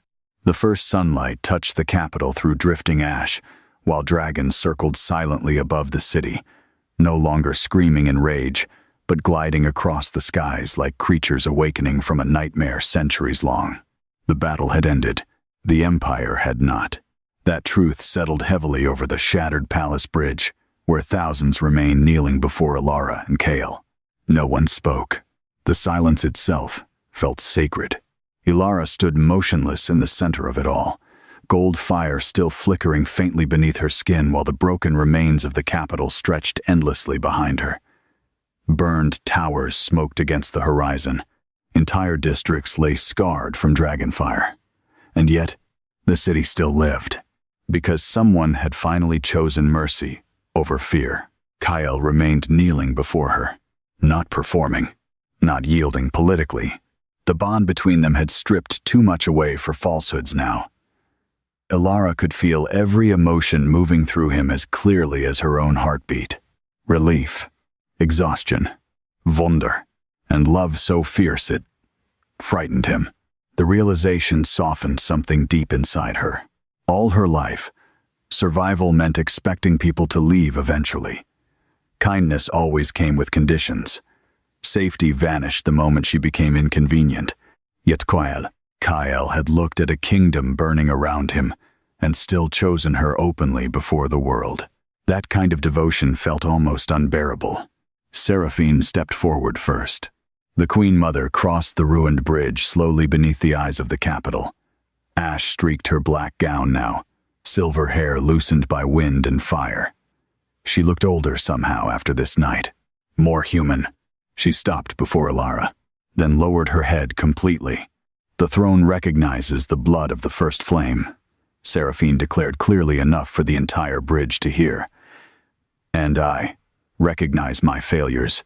Shock rippled through the gathered nobles. The Queen Mother had never apologized publicly for anything in her life. Ilara looked at her carefully. You killed my family. The words cut through the morning silence sharply. Seraphine closed her eyes once. Yes. No excuse this time. No justification. Only truth. Ilara felt years of buried anger twisting painfully through her chest. Part of her wanted vengeance, wanted Seraphine to feel the same helpless grief carved into her own life since childhood. The throne beneath the mountain sensed it too. Power answered rage easily. But Kael's hand found hers gently. The touch steadied her instantly, not because he asked forgiveness for his mother, because he trusted her not to become cruelty, simply because cruelty had once shaped her life. That trust mattered more than vengeance ever could. Ilara looked toward the kneeling empire, toward servants, guards, nobles, ash workers, dragon riders, all waiting to see what kind of queen she would become. Then she faced Seraphine again. "Stand," Ilara said quietly. The Queen Mother looked genuinely startled. "I don't forgive what you did," Ilara continued. "But this kingdom has buried enough people beneath fear." Seraphine stared at her for a long moment, then slowly rose to her feet. And for the first time since Ilara had met her, the Queen Mother bowed with genuine respect. Across the bridge, the people of Veyrath began rising slowly from their knees. Not because the moment ended, because something new had begun. Veyron approached next. The counselor looked exhausted beneath the dawn light, silver robes torn and ash-covered after the night's destruction. He stopped several feet away from Ilara and Kael. "The noble houses are divided already," he admitted quietly. "Some will resist your claim." Kael finally rose beside Ilara. The movement drew every eye instantly. No corruption darkened his skin now. No black fire leaked beneath his armor. The Dragon King stood taller somehow, without the weight of endless restraint dragging at him. Free, and the entire city could see it. Kael's gaze turned glacial. "Then let them resist." Veyron studied him carefully. "You would risk rebellion?" Kael's expression hardened. "I spent my entire life preserving a throne built on lies." His voice carried across the shattered bridge. "No more." The words echoed through the capital. Nobles exchanged uneasy looks. Servants looked stunned, and the lower districts, the workers, stable hands, ash miners crowded beyond the palace gates, began cheering first. The sound spread rapidly through the city. Not polished court applause. Real voices. People who had spent generations unseen beneath noble rule, now shouting for the slave Omega who became queen. Ilara nearly broke at the sound, because for the first time in her life, she belonged somewhere. Kael felt the emotion hit her through the bond immediately. His gaze softened, dangerously soft. Mine. The possessive instinct curled warmly through the bond. Now not controlling, not violent, protective, reverent. Ilara looked toward him despite herself, and the world narrowed instantly. Ash drifted through the dawn light around them, while dragons circled overhead, and an empire rebuilt itself below. Yet somehow, all she noticed was the way Kael looked at her now. Like she had become the answer to a loneliness he stopped hoping anyone would understand. The realization made her chest ache. Kael stepped closer slowly. Not king and queen now. Just Kael. Just Ilara. "You came back to me," she whispered. His hand rose gently against her cheek. "I always would." The simplicity of it nearly shattered her, because no one had ever chosen her without hesitation before. Not fully, not publicly.